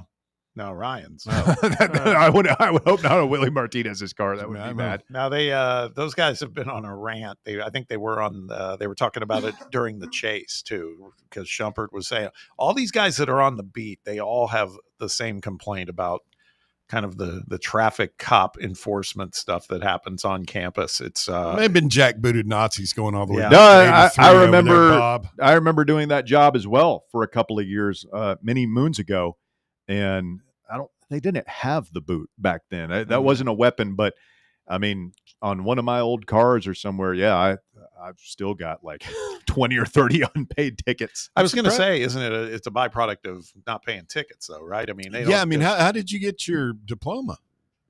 This is when I was a beat reporter. This is after I was graduated. Oh, they didn't have any hold over you anymore. They did that to me my college days. I had to. You know what I did? Just, every once in a while, I have a brilliant idea.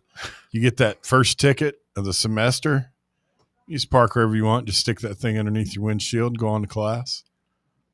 That's exactly okay. Great minds, because that's exactly what my father-in-law did. We would go to when I'd be up there for the holidays, and this was the Hartford Whalers were just getting ready to move to Carolina, and we'd go to the games, and he would park right by the exit onto the interstate, right by the arena, and he would put a ticket in the window.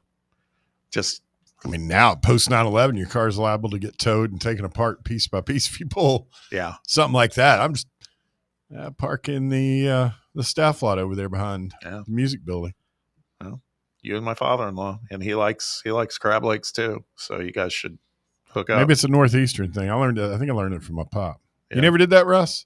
I thought for a minute you were admitting that you were a ticket writer for UT. No. I mean, if I was on it, to be fair, I would not. You would not admit it. No, I would not admit it. I don't think that's not something you lead with on a first date. You don't list that on the resume. I was a meter maid. I'm the guy who completely ruins everybody's week. How not to get hired. Yeah. How not to have friends if you're going to college. I tell you, one of the funniest things I ever saw at college was my friend Richard he didn't go to UT, but he was a buddy of ours, and he would come and visit us at Reese Hall. And he was coming to pick us up because none of us had cars. And so Richard comes over, and he's going to pick us up, and we're going somewhere to do something stupid probably. And we're going down, we're piling in the car. And in the 5 minutes that he's been up in our dorm room, we go down, there's the meter maid, she's written the ticket and she's at the next car now. And he sees the ticket, and my boy, Big Rich, picks up the ticket, walks right up to this poor girl's face, right up in her face. He's a big looming guy too. Just picks the ticket and just rips it up and throws it at her. He threw it at her in her face. So disrespectful. You ran around. I mean, it's just second likes to fight or likes confrontation guy that. Oh, it was out of your crew. Shocking. It was shocking. Yes. But again, he doesn't go there. He's not going to get. He was letting her know what he thought. Pete Nakos on 3 lets us know what he thinks the 10 best performances from transfers during the opening week of college football season, and he tabbed our Joey Aguilar with the 4th best performance of the bunch, writing, when Joey Aguilar arrived at Tennessee this summer, fulfilling the trade with UCLA and Nico Iamaleava, questions were aplenty. How quickly could he learn the playbook? Would he work in Josh Heupel's offense? He answered those questions Saturday with an emphatic yes. Love it. Love it. I think it's fairly rated too. I mean, I'm looking at the ones that were ahead of him. Castellanos. It's hard to debate with Castellanos. Yeah, he's going to be number 1 on that list. He backed everything up, man. Now take a shot at number 2 for me. This is Cal's quarterback. I've got it. But you've got it? Have you looked at the pronunciation guide? Oh, no. You just know this stuff. Yeah, I'm well read. All right, bright eyes, let's hear it. Yeah, well, no, I wanted to see Walker's the one who, the young linguistics guy here who's been rattling off pronunciations. Can I take a crack at it? Please, take a crack. I got to go pull it up. Jaron Kiwi Sagapulatele. It rolls off a little different. But Sagapulatele. I'm not even going to try it. Now, I don't know how the middle name is pronounced, the Keawe. Did you see any highlights from this kid? No, but I heard he lit it up. He is nice, man. He is nice. I didn't realize he fell into this criteria because, how about this? He started committing to Cal, then he flipped to Oregon, and then he flipped back to Cal. Kid has trouble with all that. You wonder if he's decisive enough in the pocket. believe it or not, there's some chatter about Cal because their schedule's so favorable. And if this kid balls out, they're like, watch out. This could be like a story like Indiana was last year. I would love to see it because I'm a big Justin Wilcox fan. Going back to my days on the beat, like he was one of the few coaches that didn't act like it was the biggest chore on earth to talk to the media, like a really personable guy. And like I'm rooting for him. I know the deck is stacked against. That's a tough gig, especially now that they're in the ACC. But I haven't followed it super closely. But they brought in who did they bring in as the Ron Rivera? As the GM, and like there's very much a feeling that he's going to let Wilcox show him the ropes before he pushes him on out the door and takes the job for himself. That would be awesome if the Golden Bears had a big year and our boy Wilcox was able to hang on there. They got some of the sweetest uniforms too. I mean, just that. I like it. Yeah. That navy blue and gold. And you wouldn't expect them to be that good. What? They lost not Mateer. That was Washington State. They lost Mendoza to Indiana. They lost Jaden Knott to Oklahoma. Mendoza. Yeah, he's tough. The only thing I saw in this ranking that I'm a little ahead of Joey, they had Castellanos, Sagapolutelli. Nailed it. Good job. And Carson Beck. And Beck, you got to hand it to him. He played pretty well. Joey's fourth. I was surprised at fifth. They had Jackson Arnold. Devin Dampier, man, that Utah quarterback, I thought he was outstanding. Yeah, he looked a lot better. Good. Yeah. Who's playing the better opponent? True. UCLA or Baylor on the road. I mean, I don't think either team is great. I don't think Baylor's that good this year. Who was the Utah running back? Was he not a transfer, or has he been with Utah? Not sure. These are all quarterbacks, by the way. That was the one that really, out of everything I watched. It was transfer portal impact quarterbacks of week 1. So it's all QBs. Yeah. I wish I could remember the kid's name. I would have looked that up. But he really stood out outside of Tennessee's running backs. They talked about he had Bo Perbula from Missouri on here. Did you see any highlights of him? There was he was the second team. The first guy get hurt. He got hurt on like the first or second play of the game. And then Perbula came in. He looked pretty good. He's kind of elusive and slippery. He's Aren't they playing Northwestern Illinois Tech? They were playing Arkansas something, Central Arkansas. Yeah, I mean, they weren't playing anybody, so we'll see. But I cannot believe I heard somebody earlier say that one of the big games this weekend in college football is going to be Ole Miss and Kentucky. It's like, that's not a game. No. Well, is that Saturday night? I mean, they have the last two between those have been pretty good games. Yeah, I mean, it really wasn't. I mean, what was it last year? Like 10-7? Was that the final score? It was really low scoring. Yeah. And the one with Levis down there was a wild one, as I recall. It's been a while, but Ole Miss is a 10.5-point favorite. Kentucky struggled against Toledo at home. It was 10-2 going into the fourth quarter. So, yeah, I mean, I obviously like Ole Miss to win that game. I mean, far be it for me to root for the coal miners, but I ain't pulling for Lane Kiffin either. So that's a tough one right there. Texter says, didn't have Russ simping for Butch on my bingo card today. It's a disgrace, wasn't it? I'm not really simping for Butch. I'm just questioning. Bear is the ultimate unreliable narrator. You are so full of. You're telling me that things you couldn't possibly know. Butch Jones wears a girdle. Butch I Jones stood has 10 feet away from the man. Size 7 shoes. Those are easy. You can tell when a dude's got small feet, Russell. You know damn well you can. Why do we care? Why do we care? Because it's funny. I don't. My integrity has been called into question on the text box, and I've got to stand up for myself. Texter says, Russ, known fearer of the meat department.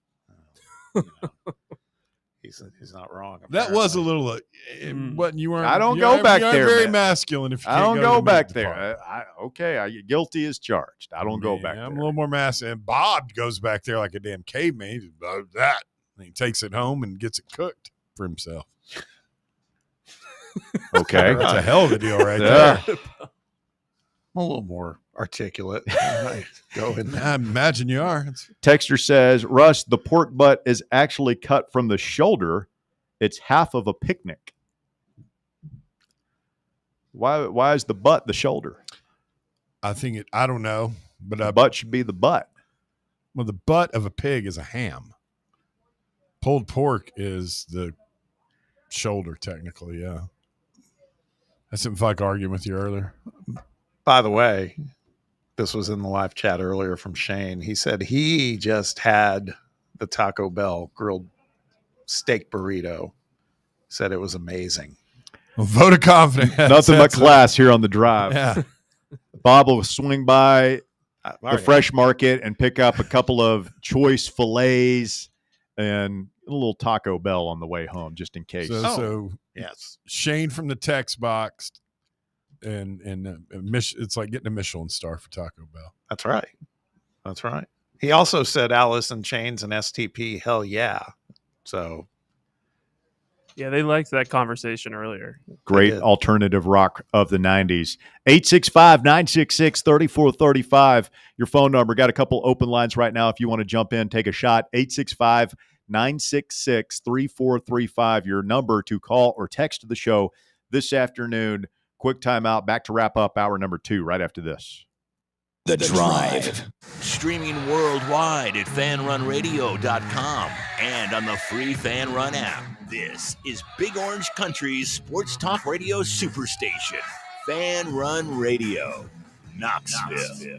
North Knox Siding and Windows is a complete exterior home improvement company that can help you with all your home exterior needs. If your home needs new siding, windows, doors, gutters, handrails, a deck, or a new roof, then give my friends at North Knox Siding and Windows a call at 865-689-0505. You can also visit their showroom at 5618 North Broadway. Locally owned and operated and proudly serving all of Knoxville and the surrounding areas, North Knox Siding and Windows. Online at northknoxsidingandwindows.com.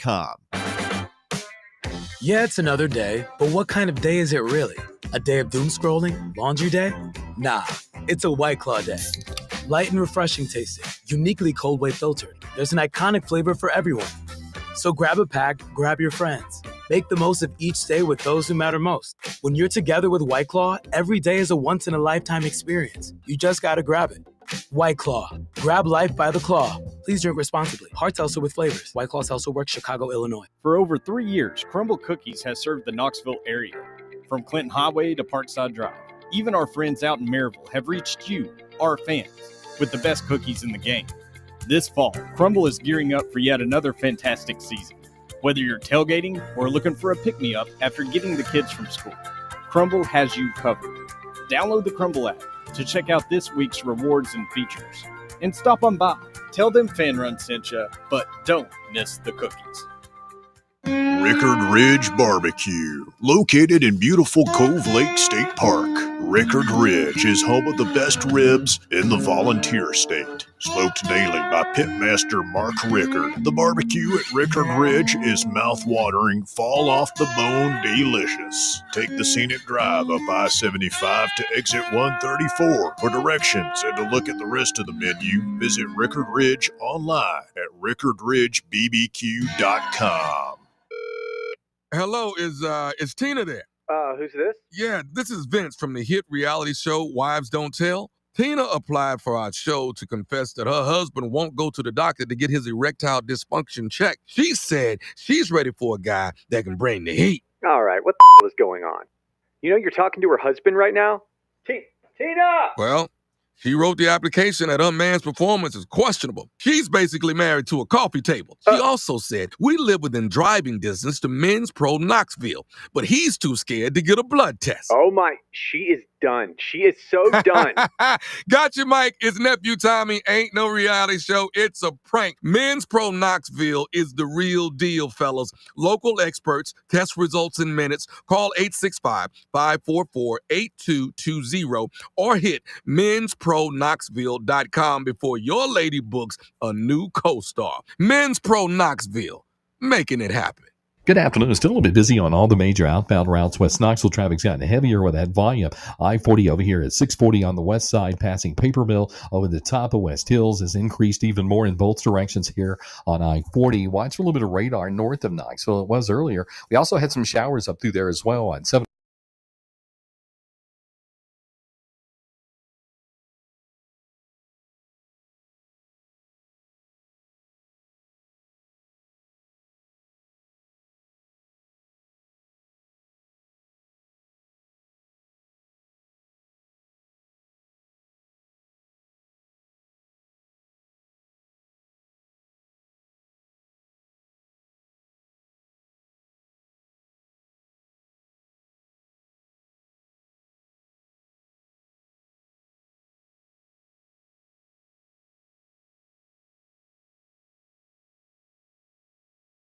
Getting my share just moments ago. Derek says bleep STP, or as I call them, Alice in Pearl Garden and Chains. Jesus. Scott Whelan wanted to be from Seattle so bad, he even copied the heroin addiction. Oh, my God. Damn, Derek. I mean, tell us how you really feel. Magic Mike says Catholic alums are required to know everything about people they name their stadium after, a.k.a. the Butch Bowl. Go to hell. Jones is ass. Whose high school team's 0-2 right It now, and was who's good. just 2-0? Raise your hand. It was good. Mine's 2-0. It was good. Is Webb 0-2? Yeah. We certainly You are. lost to the Asheville Day School? We definitely did. Gave Oh, no. Gave up 47 points to Asheville. We certainly Days. did. Yeah, you guys not playing defense over there this year? No, we are not. That's all I got to say on the matter. They'll work it out. I got trust in the staff. Do you even know who the staff is? I know some of them. I've met them a couple times. Who's the head coach at Webb these days? His name escapes me. I can tell you. No, I can too. Walker Smith, details guy. Don Mahoney. Yep. Former Oh! Former Hey, Vol. Don Vol Mahoney. coach, former Catholic coach. Former Butch Jones offensive line coach. That's what's what? Jones is ass. Yeah, he is. All the hop, skipping, and jumping around with the private, like who would have ever, like Rusty Bradley's at Catholic with Josh Smith, two CAK legends. At Mahoney from Catholic over to Webb. So, you know, dogs and cats will be living together. Anarchy. Not really. It's just football at private schools. We did pick up the whatever happened there. The guy was at Bearden. He's an elite talent getter from what I've heard. Oh, you recruited him? Oh, that's right. And we're private, man. We make no bones about it. Hell yeah, we recruit. Of course. Here's my business card. I'm a talent getter. I'm a talent getter. Talent getter. For high I'm school a talent football. wrangler. I've come for your son. What's Yeah, he's going to Bearden. He's got a real nice friend group. He's doing well in school. He's going to Catholic. Or he's going to MBA or Brentwood Academy or Get him Webb a bow tie. School or- What is the uniform like for a schoolboy at Catholic these days? I mean, I'm sure it's the same as everybody. It's like either white or I would imagine that Oxford blue dress shirt with a tie. I remember Probably that tie seemed so oppressive to me growing up. That like the Webb kids had to wear like the blue pants and the white Yeah, you get used shirt. to it, though. Yeah, you get used to it. If I mean, anything, it all makes- your I mean, friends now dress this you way. see these kids going to school in pajamas and the No. girls, their rear ends hanging out, boobs hanging out all over the place, dudes with their rear ends hanging out of their pants, all this stuff, man. They probably do need a Not uniform. a Catholic and Webb, you don't, my friend. No, you that's don't. the whole. As a parent, you love it, man. I mean, it's easy. It's cheaper. Yeah, It's yeah. a lot cheaper. makes it really easy to figure out what you're going to wear in the morning. That's it. You only have to tie your tie once, beginning of the year. Just hang it in your locker. What is this too? This was from Jeremy in the text box. He said, "I'm with John Reed. Y'all talk about food too much." They literally, I'm with John Reed. If John's intimated, we talk about food. They literally had a segment called "This Guy Eats." No, I know.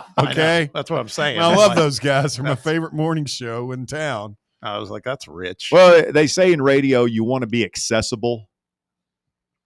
Everybody eats food. True. Maybe not everybody stayed up to watch North Carolina and TCU last night, but everybody has had some food today. So something that we can all talk about, it brings us together. And ultimately, that's what this show is about, bringing Unity. people together, reaching across the divide. Connections. Exactly. Connections. UNITY, as Queen Latifah once sang.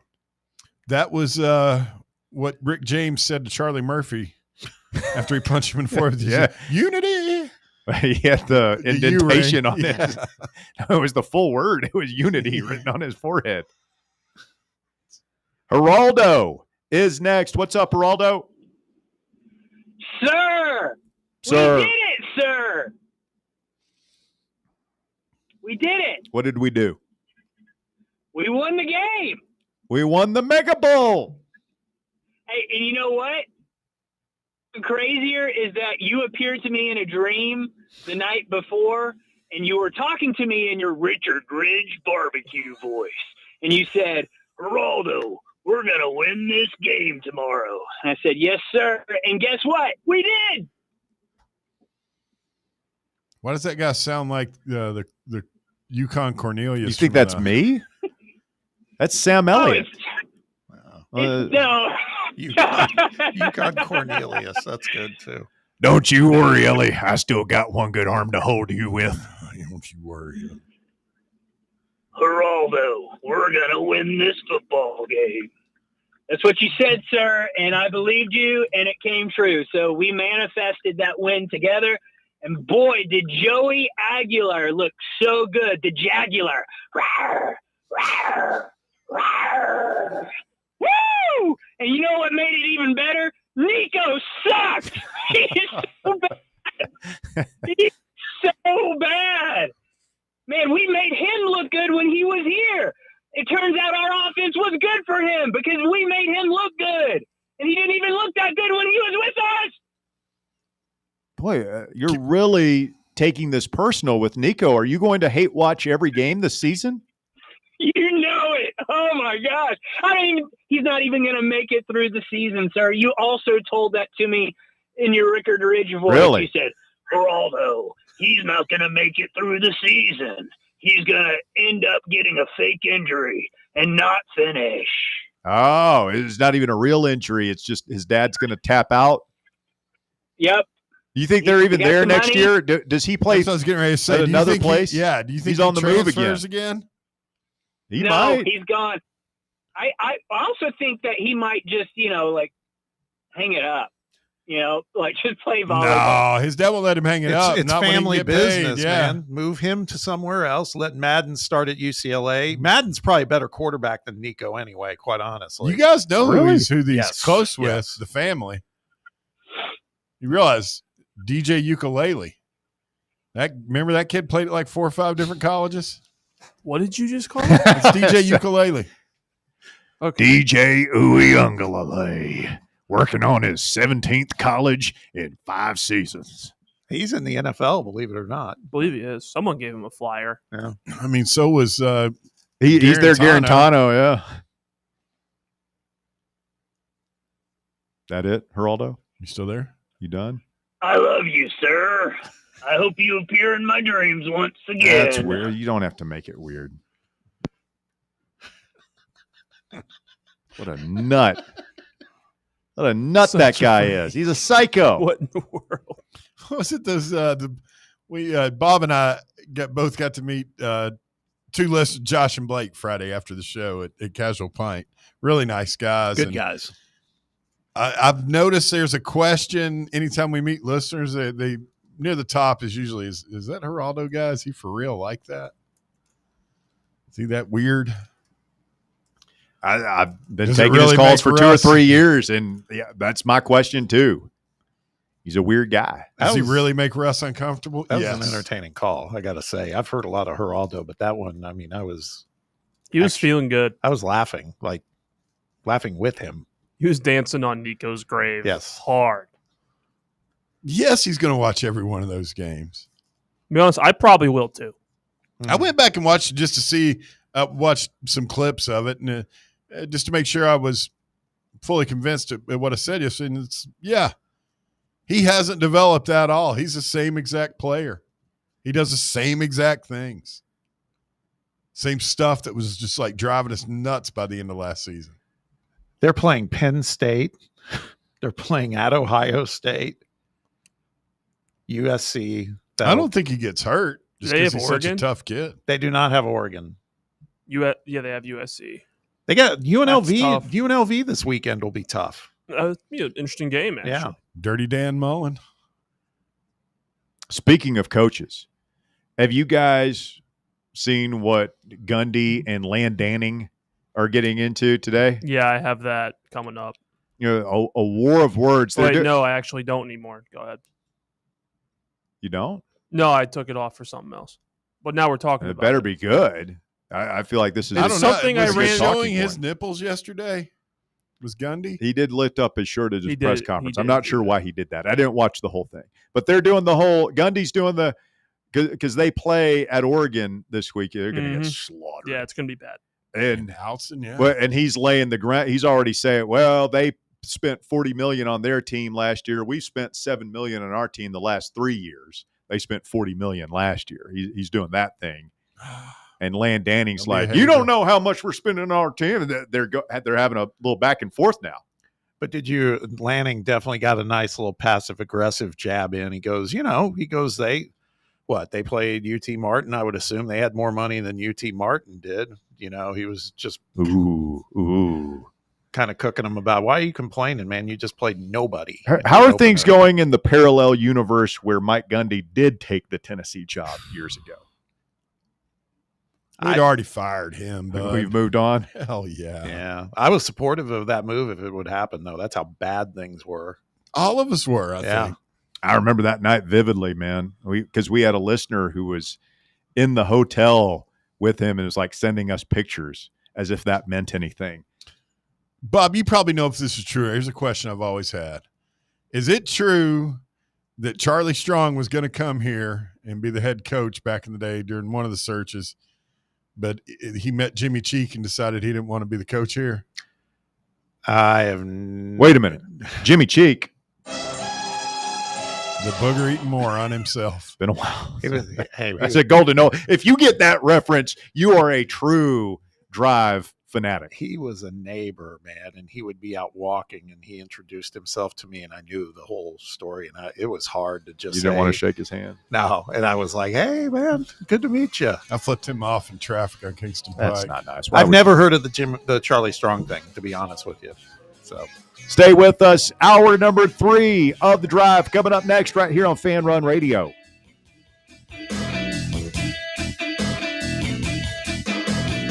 The Drive.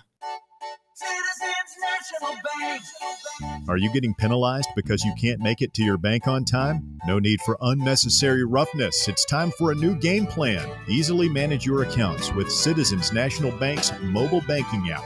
Check your balance, deposit a check, and pay a bill all from your phone with CNB's mobile banking. Citizens National Bank. Banking never felt so good. Member FDIC.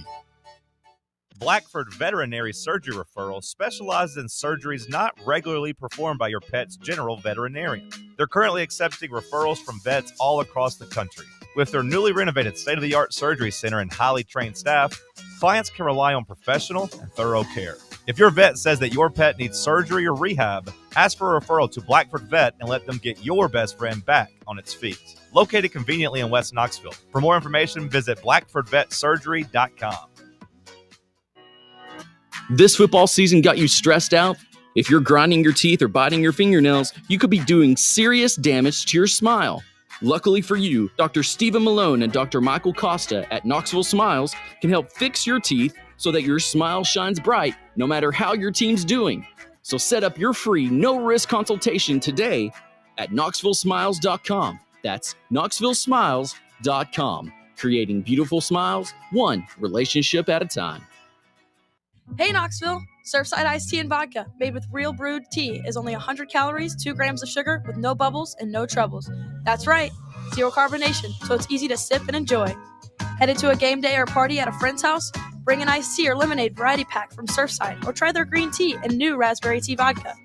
Find the can with the sunset stripes this season. Surfside iced tea and vodka, sold at bars, restaurants, and stores near you. Surfside iced tea and vodka, sunshine in a can. Must be 21 or older. Enjoy responsibly. Hi, this is Bo Kregner from the Kregner Group at Realty Executives, and I know there's a lot of choices here in East Tennessee when it comes to choosing a realtor. Here's why the Kregner Group is different. At the Kregner Group, our motto is walking by faith, serving others. It's how I live my life. It's how I run my business. Here at the Kregner Group, we're committed to doing real estate the right way. Faith, honesty, integrity. The Kregner Group. Call me anytime at 865-742-1035 or visit my website at boknowshouses.com. The more you listen to your kids, the closer you'll be. So we asked kids, what do you want your parents to hear? I feel sometimes that I'm not listened to. I would just want you to listen to me more often and evaluate situations with me and lead me towards success. Listening is a form of love. Find resources to help you support your kids and their emotional well-being at sounditouttogether.org. That's sounditouttogether.org. Brought to you by the Ad Council and Pivotal. You're listening to FM 105.7 and AM 1340, WKGN Knoxville, and W289CU Knoxville, Fan Run Radio. Attention service members and veterans. Introducing the Griffin Law Firm, your trusted ally in military legal matters. From court-martials to benefit claims, at Griffin Law, your mission is their mission. Here's VFL Marshall Griffin. As a veteran and retired military attorney, I've successfully defended lifelong benefits and helped preserve professional futures. So I know that when you hire a military justice lawyer, you maximize your chance to get relief. With my unique experience, I can advocate for you because there's no military matter that's too big or too small. Let us help you make these critical decisions that could affect the rest of your life. Remain silent. Request counsel. Call Griffin Law. For a free consultation, call 888-707-4282. That's 888-707-4282. Or just visit griffinlawdefense.com. It's time for The Drive's Top 5 at 5. All right, here we go. Quitting time on your Tuesday, 5 o'clock here on Fan Run Radio. And time for the Top 5 at 5, brought to you this afternoon by ECR Total Landscapes. Walker Smith, what do you got? Thank you. At number 1, the new AP and coaches polls have been announced this afternoon. Following their win against Syracuse, the Vols move up 2 spots in the AP to number 22 and move up 1 spot in the coaches poll to 17. Moving on up in the coaches poll. Not so much in the AP poll. No. Lost the tune there a little bit, didn't I, Bobby? It's okay. Step by step, baby. Day by day. Brick by brick. God, brick by brick. Couldn't help it. Sorry. It's a catch. That was underrated show on the ABC TGIF lineup back in the day, Step by Step with Patrick Duffy and Suzanne Summers. I got a weird question. Hey, we've been very Butch-centric today. For some I was about reason. to say, is the phrase brick by brick the best thing we got from Butch Jones? It's not a good thing. Just the phrase itself, like it's a decent phrase. Brick wanted to throw bricks at him on his way out of town. The guy was a complete clown. He was a clown, but the phrase isn't bad. It's terrible because it came from him. He's a dork. That's what everything he said was dorky. I've got some random, unnecessary, but maybe relatable stuff for like Bear. Maybe I don't know if anyone else. I know Walker wouldn't get it, but fantastic. Hit me, boss. Suzanne Summers. Remember her first hit TV show? Her first hit TV show. Oh, it's Three's Company. Right. John Ritter and Joyce DeWitt. Joyce DeWitt, personal friend of my sister. She's from my hometown. brag. And I was in the same high school class and grade school class with her younger brother. That tracks because she sounds straight up like she's from Indiana. Yep. She's now like into country music or something. She's singing. She's still alive? Yeah, she is. Joyce is, yeah. Her brother's not. Suzanne Summers died a year or two ago, right? Yeah, we lost her. Very sad. Very sad. At number 2, Tennessee football got back in the flipping business yesterday with edge rusher Hezekiah Harris flipping from Auburn to the Vols. This moves Tennessee's 2026 recruiting class up to number 8, passing Ohio State in the Rivals recruiting rankings. The Vols are number 5 in the SEC and now have a class score of 91.9. Flipping more than Earnhardt at Daytona, Russell. Oh, The too Vols. soon. Wow. The Vols. He didn't flip. I had the headline here for you, Walker, Huh. because these guys wouldn't get it. The Vols with the Hezi. Mm, Get it? Right. I Hesitation. do. I do. I like Why it. don't we just say, the kid's name is Hezi? Yep. Did we completely butcher his name yesterday? I'm going to go with Hezekiah. It is Hezekiah. Okay, so I dig it. It feels like we're going to have to get a few more elite talents to hold this spot, because if you look at that, there are some teams behind us that just don't have many people. Yeah. As many, they're going to be on the come up, and it feels like we're kind of slowing down. It feels like we're pretty full at this point. I don't even know if there's anybody out there that I'm sure there are guys that they're working. But I think there's definitely guys that if they wanted to come here, we'd find room at the end. Well, yeah, but In. I don't think there's anybody at this point where they've been recruiting for 3 or 4 years and we're battling a couple of teams. I'm sure there'll be some additions and probably some subtractions from this class, but my point is people hoping for a top 10 class, which have been few and far between here past couple of years. Probably still have a little bit of work to do to seal that. But not for nothing, 3 big flips in like 10 or 11 days. Yeah. I mean, it's not nothing. It's cooking, It's man. huge. It's cooking. At number 3, George Raveling, a Hall of Fame basketball coach who played a role in Michael Jordan signing a landmark endorsement deal with Nike, has died at age 88. Raveling, who was inducting into the Naismith Memorial Basketball Hall of Fame in 2015, had a career record of 335 and 293 from 1972 to 94 at Washington State, Iowa, and USC. Highly regarded coach, as I remember, but he didn't win that much. That's what's wild. And he's But almost 500. How did he get in with Vaccaro and the whole Michael Jordan deal? I don't know. I've forgotten from the movie. Yeah, I'm not sure. And I mean, he coached where he really developed a reputation. He was the head coach at Washington State. Then he went to Iowa, I believe, and then he went to USC. He just, I just think he worked relationships too. Yeah, I think that was Jordan and Raveling met in the 84 Olympics, I believe. I think Raveling was on that staff, the coaching staff that year. And I first heard about George Raveling in one of my favorite sports books of all time, Soul Influence by Dan Wetzel. Have you ever read that, Bob? No. You would love that. It's about the influence of the shoe companies and shoe money, grassroots basketball back in the late 90s, and the search for the next Jordan, basically. I think this predates LeBron and his come up, but Raveling was with Nike, and Vaccaro had moved to Adidas by that point, and they're going at each other and just all the shady stuff that would go on in college basketball, with shoe companies funneling money to the coaches and the players, and that being the deciding factor on where players ended up in a day and age before NIL and revenue sharing and the transfer portal. Yeah, I think he was also an assistant on that 84 Olympic team with Bob Knight. He also here's the other great George Raveling nugget. He, as far as I know, until he's passed away, had in his possession the original handwritten speech from Martin Luther King's "I Have a Dream" speech. It'd be worth a pretty penny and just be cool to have. He was standing right behind MLK in Washington when he delivered the speech, and MLK turned around, not knowing that was going to be the historic moment that was, and just handed him the speech that he read. Kept it. It's unbelievable.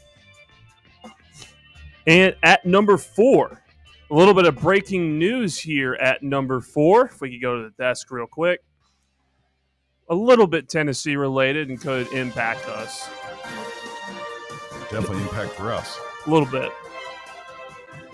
Penn State is switching from Nike to Adidas as the school's apparel provider, pending approval from the school's board of trustees. Brett McMurphy reports. Other than Oregon, and Bob, I think you back me up on this, there is no other school in my mind that I more closely associate with Nike than Penn State football. Joe Pa was one of the first. Yeah. He signed up with Nike like back in the late 70s. I wonder if they'll get Penn State to do some crazy new uniforms. I would see those people. Have you That ever? was a joke. By the I way, don't have think so. you ever seen Penn State's alternate uniform? With the number on the side of the helmet? Yeah, and they wear white shoes, and that's about the only. Oh, and they have a blue navy. They're beautiful navy blue pinstripe on the pants. Well, the person I know who was part of the negotiations when Tennessee went to Nike in 2014, when they've had their first like uniform meetings with Butch Jones and the athletics department people and uniform people and everything, the Nike folks asked Tennessee, who do you want to be on a scale of 0 to 10, with 10 being Oregon and 0 being Penn State? What do you want your uniforms to be? And I think the Tennessee people said like 4. I would have said, 1 or 0 2. 1. Well, that's how. But that's how you ended up with in 2014 the checkerboard helmet stripe and the checkerboard stripe on the pants and a couple of things that have since gone away. Thank God. I like dark mode. I've never really been a fan of smoky grays in football. What's wild is the best smoky gray looking uniform we ever had was the one that Barnes and the guys wore. We'll get back to that. Like, I think if Penn State, and I said at the time, like I would feel a lot better about this if there were a couple of other big name college sports brands that joined stunned. us, so it's not just us and Kansas and Texas other A&M and museum programs. Well, I mean, some would say Penn State, a bit of a museum program, although they've been pretty good lately here for certain. I mean, they were in the playoffs last year. Sure. And does this affect our status? We're the flagship program for Adidas. I don't think so. I don't know that Penn State's got they're a big brand, but I mean, it obviously. Penn State as big a brand as Tennessee? Bigger? All the way around? Very similar. I'd say, football, bigger. I hate to say it. Okay. Everything else, though. Sandusky and but they are a football school. Like nobody knows anything else about Penn State in any other sports. They've done a great job of somewhat erasing the Sandusky stuff. Because that was truly rock bottom, man. That was a bad situation. They found a way to carry on and move past it. Exactly. Mm-hmm. And at number 5, a man in Florida detained a burglary suspect while wearing a set of Batman pajamas, which gave him the confidence necessary to become a vigilante crime stopper, at least for the night. Cape Coral police responded to a burglary call just after 2 a.m. Wednesday morning and found that a pajama-caped crusader, Kyle Mivett, had already brought a suspect to heel. Mivett told the detectives he was stirred from his slumber by his wife, who pointed to home security camera alerts. Married wearing pajamas like that. Go ahead. He then noticed someone breaking into his vehicle and rummaging through his neighbor's garage, and wearing his bat suit onesie and his socks. Mivett sprang into action, marching outside and confronting the burglar. Not if he's wearing socks. I've sent you guys a picture of what he looks like. Did he have the little cape with the Velcro thing? Remember? No, there was no the cape. I remember my nephew There was running no around cape. my sister's house in that thing. So I'm not the only one. That wears Batman pajamas? You had a Batman onesie, Bob? No comment. Huh. Bat Bob. What did he have? Some kind of damn utility belt? How did he subdue? Yeah, this guy? he just. He's got the utility belt on the pajamas. He's got the zipper on the front. Yep. Things. I feel like I would be really hot and sweaty in that. No, that's not good.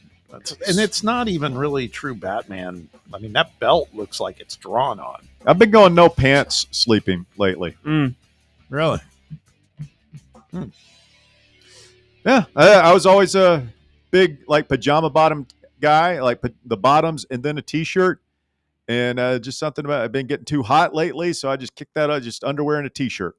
It's my new go-to. In case you were wondering, pajamas, Bob? and I know you were. What'd you say? You wear the full pajamas? No, I wear usually. I wear Sleep in the nude. No, just some kind of gym shorts that are they're lined.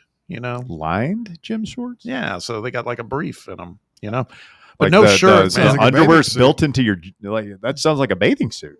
No, it's not. But it's also and no shirt. I mean, I get hot easily. Me too. That's why I was ditching the pants. But it is weird. I get up if I have to get up and for anything, then I'm wandering around the house in my underwear, which that's weird. Very self-conscious. Yeah. Walker, what about you? Boxers, sometimes gym shorts. No shirt? No shirt. I used to sleep in hoodies all the time growing up. But then I moved to Arizona and stopped doing that. Too much.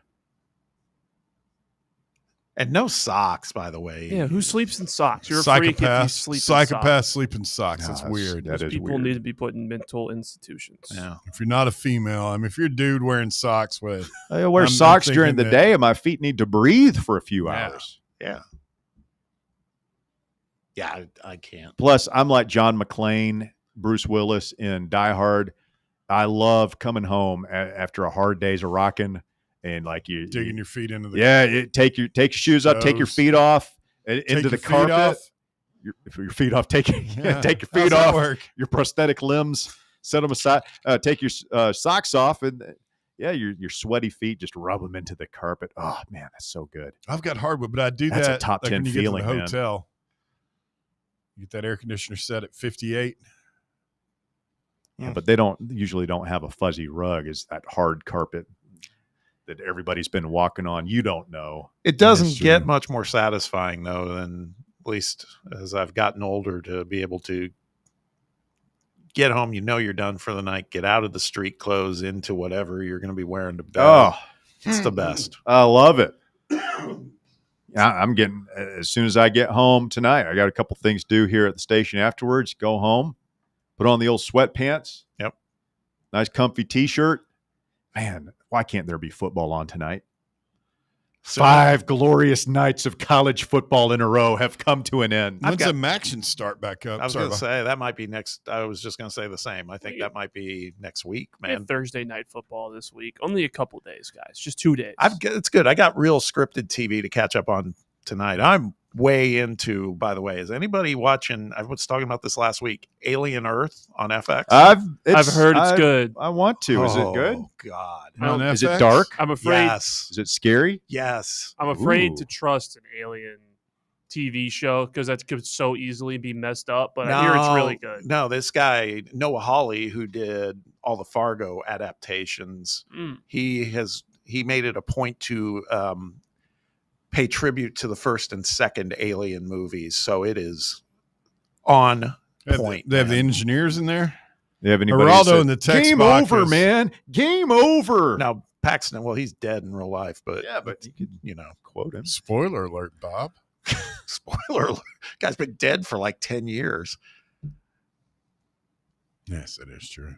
No, it's great. It's a must watch, man. And it is creepy. What's it called? Alien Earth. Alien Earth. It's just a spinoff of the Alien movies. I mean, it's if you liked those. I love those. Whoa. It's a spinoff of that. It's got the xenomorphs in it. Yes. Yeah. It's It's It bears catching on here. No. What do you mean? It's alien. Hell no. Not I to thought it was going to mention be like new creatures, new species. Because Oh, they- The face suckers. no.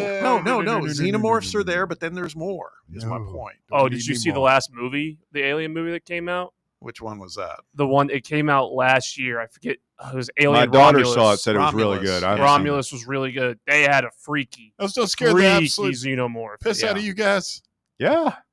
Yeah, I just but don't like feeling that way. It's Did you guys extremely see the good. one Prometheus? I never saw Prometheus. Oh, that's a good one. Or they go to some weird planet and all the stuff is there. They're all basically the same. Oh, let's get off the spaceship and go check it out. Yeah, that's a good idea. Yeah. And next thing you know, the aliens are in them, man. Aliens are picking them off one by one.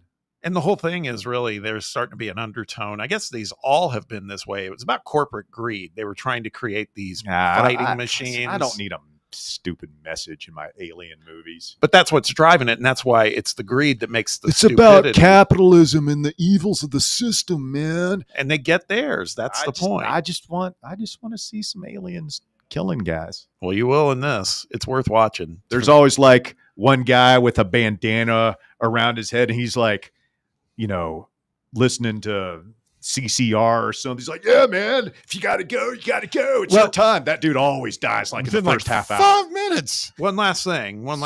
So it's on tonight, by the way. It's Tuesday nights. Timothy Oliphant's in it. Whoa. And that guy can do no wrong in my book. He's fantastic. Yeah, he's a great actor. And he's got range because in this he plays like an android. So, and he's like totally unlike anything else I've ever seen him do. So he's great. Our resident science fiction guru out of our family, Geraldo, has texted the text box. He says it's a prequel set 1 year before the events that happened in the Alien movie. And then he also says Prometheus is the GOAT. Prometheus, great movie. Is that the one where you see the engineer? Yeah, at the beginning. He does. I have no idea what's happening. Well, see, the black goo apparently is what David, the android, he's the one who made all the xenomorphs. Yeah, well, and then Romulus gets super creepy. I just watched that last weekend. Extremely creepy. I want to submit this segment for dorkiest segment of the day. They were telling us that Chase Thomas went on and on about what did he went? Oh, Chase is apparently into Dungeons and Dragons. It was Dragon Con. Chase was Con. talking about going to Dragon Con in Atlanta. I would submit to you that what we just did was 10 times nerdier than anything Chase Thomas has done. I don't know, man. You talk about going to Dragon Con. We You're sound one like a step couple away of from dorks getting right your, now. Getting your, started talking getting about your alien lunch money isolation. taken. All right, ECR Total Landscapes, folks, give them a call. Tell them Fan Run Radio sent you to get free stump grinding on your tree removal. If you got a tree leaning a little too much, hanging over your roof, don't wait until it's too late. Call the pros at ECR Total Landscapes. Tell them Fan Run Radio sent you, and they will give you free stump grinding services now through the end of the year. Don't wait. Call today, 865-384-2012, or just go online to ECRTotalLandscapes.com. Quick time out. The drive continues. More Fan Run Radio coming up. The Drive. Follow us on Twitter or X or whatever they're calling it these days at Fox Sports Knox, Fox Sports Knoxville, Fan Run Radio. It's time for the North Knox Siding and Windows High School Football Player of the Week. Brought to you by North Knox Siding and Windows. Call 865-689-0505 or visit them online at northknoxsidingandwindows.com. This week's North Knox Siding and Windows High School Football Player of the Week is Gibbs High School's Seth Sieber. Sieber led the Eagles to a 24-21 win at Halls last week. Sieber led the way defensively with 12 total tackles and 5.5 sacks, 4 tackles for loss, and a pass broken up as Gibbs improved to 2-0 on the season. Gibbs High School's Seth Sieber, this week's North Knox Siding and Windows High School Football Player of the Week. North Knox Siding and Windows, locally owned and operated. They can handle all your siding, window, gutter, and roofing needs. Call 865-689-0505 for a free estimate or go online to northknoxsidingandwindows.com. Got a flat tire? Strange noise under the hood? Don't stress. Roll into Matlock Tire and Auto Service. From oil changes and brake repairs to brand new tires, Matlock's certified techs do it all. Fast, friendly, and fair priced. Matlock is the home of the price match guarantee. Bring in any competitor's ad, and Matlock will match the exact same tire for the exact same price. Matlock Tire and Auto Service, 5 locations in East Tennessee. Visit MatlockTireService.com to find the location nearest you and schedule your appointment. Are you tired of spending hours on laundry and ironing? Let Crown Cleaners handle your dry cleaning so you can handle your business. Our expert team can take care of your clothes, removing stains and wrinkles like they were never there. Whether it's your best suit or everyday attire, we handle it all at Crown Cleaners. Say goodbye to laundry stress and hello to extra free time. Crown Cleaners, Big Orange Country's imperial dry cleaning service since the 1960s. Online at crowncleaners.com. Got a problem tree looming over your home? Call ECR Total Landscapes. Whether it's trimming, removal, or storm cleanup, our certified pros get the job done safely and efficiently. We're licensed, insured, and ready 24/7 for emergency calls. Big or small, we cut them all. ECR Total Landscapes. Call now for a free estimate 865-384-2012 and mention promo code FANRUN for free stump grinding on any tree removal now through the end of the year. Also visit us at ecrtotallandscapes.com. Hey, folks, if you're in need of a lawyer, you need to call my friend Jerry Givens. I've known Jerry since high school and can personally vouch for him. He's East Tennessee through and through, and if you're going through a divorce, bankruptcy, or a DUI case, you'll need someone you can trust on your side to help you navigate the local legal system. You can trust Jerry Givens. Call the law offices of Jerry Givens today at 865-801-9250 to schedule your free consultation. That's 801-9250. Good afternoon. It's pretty crowded here at Mississippi.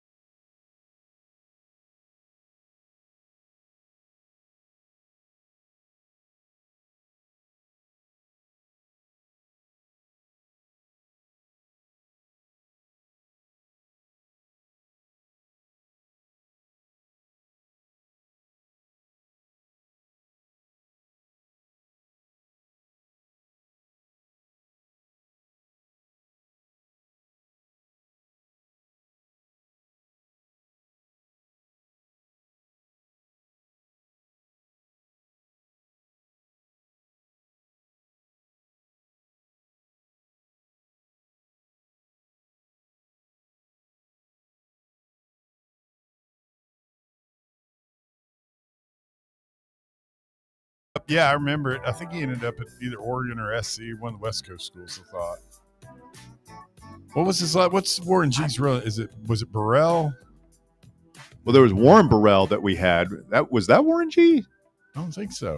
He was from Georgia. It was a kid from California. Yeah, I mean Warren G. California would have been from. I'm not sure. Yes, Long Beach. LBC. The LBC. Yeah, you know me. We got so much street cred on this show. You are not kidding. Seriously. We could walk through South Central in the middle of the night. Nobody would touch us. Mm-hmm. And be like, there go a couple of OGs. A couple of known badasses. Don't mess with those guys. Talking about yourselves. Jamie is next. Good afternoon, Jamie. What's up, fellas? What's going on? What are you laughing at, Jamie? You know they you guys thinking you could walk the streets of South Central without and make it from one end to the other. Oh, that's funny. OG or not, you ain't got a chance. Russ, sweatpants, yes. Have you ever tried the flannel pajama pants? Yeah, I get way too. I mean, I have a couple of pairs, and I'll wear them like just lounging around before bedtime and everything. But I gotta rip those suckers off before I get in bed, or I will wake up in a pool of my own sweat. I feel you, bro. And I can't wear a shirt because I like to toss. And if I go from one side to the other, my shirt gets up underneath my neck, man. I'm just I gotta. You got to do a complete setup and adjust and lay back down. By that time you're awake. Now you got to see what's on Twitter. Jamie, I was having dinner with my bride at Cheesecake Factory over the weekend, and we were sitting outside because it was so nice out, and some kid walks by. Point being, the flannel pajama pants play. He was wearing them out in public, man. He was just listen, man. Kids, we were all kids once. Crazy clothes or whatever. And it's not just kids. You'll see adults, grown women at the grocery store in pajama pants. Yeah, come on, America. We're better than this. Bob, guilty. All right, you go. Guys, the easiest money I've ever made last night ever in my life, man, was TCU. I got a buddy who's a big Patriots fan. I said, bro, and my hatred for Mike Tomlin is well documented. I said, dude, Tomlin is better than Bill Belichick. Bill Belichick is not Bob, I hope I'm not ruffling your feathers, man. I've got a lot of respect for you, but man, I just thought that he has really shown without the number one quarterback of all times. He's just not. Whoa. He never had Peyton. You're right. You're right. Here you go, Bear. You're right. I was a little slip up of the tongue. Number 2 rated best quarterback of all time. But yeah, man, I I thought that Skip Bayless tweet where he was like, "Yeah, they're going to win win it all." That was Yeah. great. Yeah. just get walked. I sit there and watch that game, and I started feeling sorry for North Carolina. It just seemed like every time in the second half when TCU would hand the ball off, and the running back would run with no one near him. Yeah. Not even having to make a move, just run straight forward. I mean, that touchdown they got where they knocked Gio Lopez out of the game and then returned the fumble, I was almost like, this is laughable now, man. This is unbelievable. You think they're better with Brad Johnson's kid out there? I can't believe that dude is still playing college football. No. Did you see the aftermath of his surgery that they showed his leg?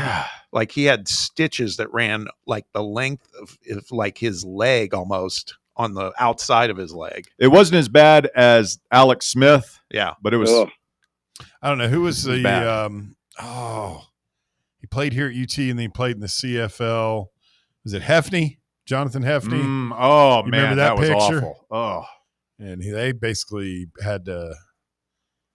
Alex Smith was still worse, but for a leg injury, that was pretty bad. I mean, they were saying on the broadcast, and I forget, Max Johnson? Yes, Max. Max Johnson, like there was some concern that he was going to lose his leg. Right. When he initially went to the hospital, and now he's back playing for North Carolina. Well, praise God, man. Guys, I want to just get this out of the way and then jump out of the way and let other people get in and talk about the Vols. Guys, what's going on in Alabama? We sat through 4 times. And we sat there, we're one of the elites when Fulmer was let go. And we tried Lane Kiffin, wasn't a bad coach. I think he did good things his only year here. But then after that, it just seemed like all the guys at UT were sitting on the shoulders of giants that Philip Fulmer and Johnny Majors had built this program to, and thought, we can just win with the power T. It doesn't matter who the coach is. And Alabama did the same damn thing. They pushed Kiffin to the side and went after some Pac-12 coach, and they can't win. And I'm like, what's what you get, you morons? You can't go out and hire Butch Jones to try to win in the Southeastern Conference. I don't care if you got a power T or big script A on the side of your helmet. It doesn't matter. These teams, and it's just going to get worse from here because now teams they smell blood. They know Alabama is not just that. They're not Alabama anymore. They're not even close. You saw how far we fell from, a couple years post-Former. Next thing you know, we're getting routed by Florida. We're getting routed by Alabama. We're not even making bowl games, let alone third-tier bowl games. And that's what's getting ready to happen to them. And they're stuck saying, well, we just got to get behind these boys. And I'm sitting there living vicariously thinking, that's right. Don't stop cheering for them boys now because that's what you do. Don't expect to be any better. Just take the slop they give you, you morons. And I just think it's funny watching we showed you the template. You can't go out and hire an idiot. And if you do, you can't hang on to him. It couldn't happen to a better program. Anybody else agree with me on that one? Oh, 100%. I'm just looking at their schedule. They could be 4-4 heading into a game against LSU. And where are they at, Russell, on that talent composite that you referred to? They're top 5. Yeah. I mean, they're pretty much it. I mean, they're already. I mean, it's just a culture thing. Well, the part that really that makes me giggle is not the ones that are like, what are we doing? It's the thing that we all butted our heads against for years here with these. Oh, why don't you go find another team to cheer for if you don't like if you don't like losing with this group? I'm like, oh my goodness. Anyway, that's about all I had. I just wanted to get in here and share. I'm kind of curious as to, when we were switching over to Adidas and things are starting to look like Jamie might have been wrong about something, but we'll see. I just hope that they didn't tell us one thing and pull the rug out from underneath us about Penn State might be there. We flagship we school, on, Jamie. Right. But anyway, that's about all I had. I looking forward to a cakewalk. All the thing I want to see this weekend, guys, is no injuries, please. I mean, we've got a chance at being something, and losing those 2 great corners. I hope that don't cost us a chance with Georgia coming in a couple weeks. But anyway, guys, good talking to you. Hey, before I go, Russ, when you were talking about going home and taking your shoes off, Bear, you remember him talking about his house shoes that one day about ran them all out of the house when he couldn't figure out where that awful smell was coming from. Was that Russ? You remember that?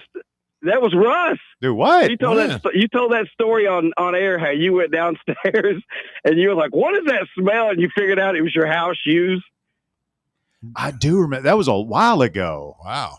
Yeah. I had to go and replace those slippers. That's what made me think it was about trailing me around. And I still, now that I remember it, think it's incredibly suspect that you're a grown man that wears slippers. Get him, Bear. Y'all hang in there.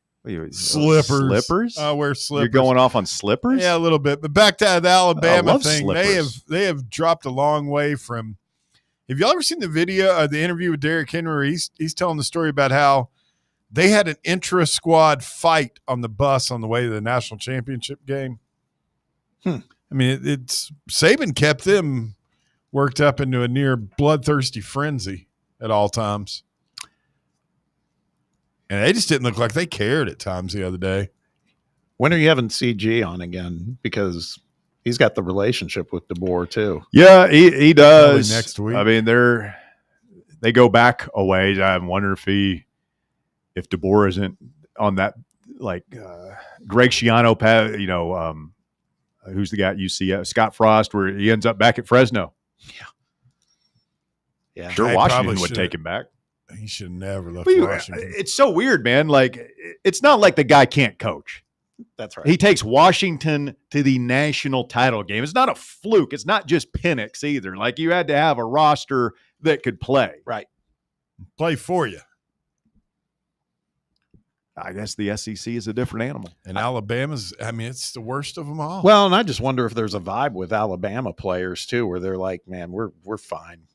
It's just going to happen for us. You know, that might be. And so that means there's got to be some ass chewing from the coaches, just like what you were saying, Bear. I mean, maybe he's been just kind of doing the warm and fuzzies, and man, that's not going to work with that bunch, man. They've got too much expectation and entitlement. Well, yeah, those, I think a lot of times those are the hardest guys. The most talented guys are the hardest guys to coach. Yeah. Elijah Griffin was Warren G's kid who played at USC, and I thought where else did he play? Played for the Bills for a minute. Whatever happened to Big Boy from Outcast? His son played at, I think, Oregon. Really? Patton? Yeah. Patton Boy? No, his name was Pat. The kid's name was Patton. I can't remember what Big Boy. Obviously, Big Boy's surname isn't Boy. Okay.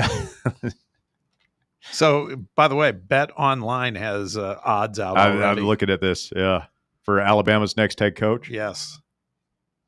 I don't know if I agree with the odds, but this is a fun exercise. Proceed. Top of the list. Yep. Tommy Rees. Who? Minus 300. Tommy Rees.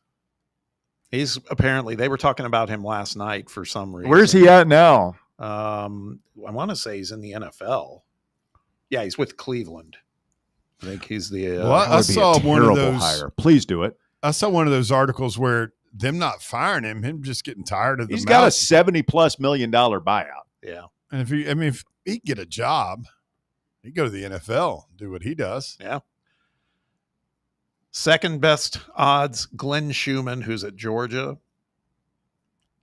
Number 3, you knew it'd be there. Lane Kiffin. Of course. That would be a huge mistake. Pruitt's available. You realize, hold on. I was waiting for one of you guys to bring him up. Let's just pretend, if Lane Kiffin gets that job, this is what his CV will be, Bob. Head coach, Ole Miss University of Mississippi, Ole Miss. Head coach, University of Southern California. Head coach, Alabama. Head coach, University of Tennessee. Oh, and he was also head coach of the Raiders. How about somebody just failed upward? It's true. It's true. Number 4, Kenny Dillingham. He's not leaving Arizona State. He shouldn't leave Arizona State. I think he's a good coach. I just feel like he's got to get more reps in too, you know? I think you guys are getting beat this weekend. Okay. No. Against Mississippi State? It's not happening. It's not happening at all. No. They didn't make a look little real bet. good Make a little Saturday. bet there, buddy. Put your money where your mouth is. You think so? I'll tell you what's Bet you $1. what's Not gonna bet you for $1. But $20, $20 bet. Nah. Oh, that's fine. yeah, backpedaling all of a sudden. Five? No, $5. No. I don't gamble, really. $20. No. All right, fine. I'll tell you what's entertaining. So That argument ended quickly. number 5 is Deion Sanders, and they have like the logo of who they're affiliated with, right?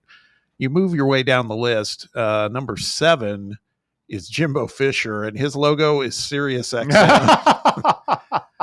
On the list to be Alabama's next coach? Yeah. Oh, I got Deion Sanders went in complete and total disaster. Yeah.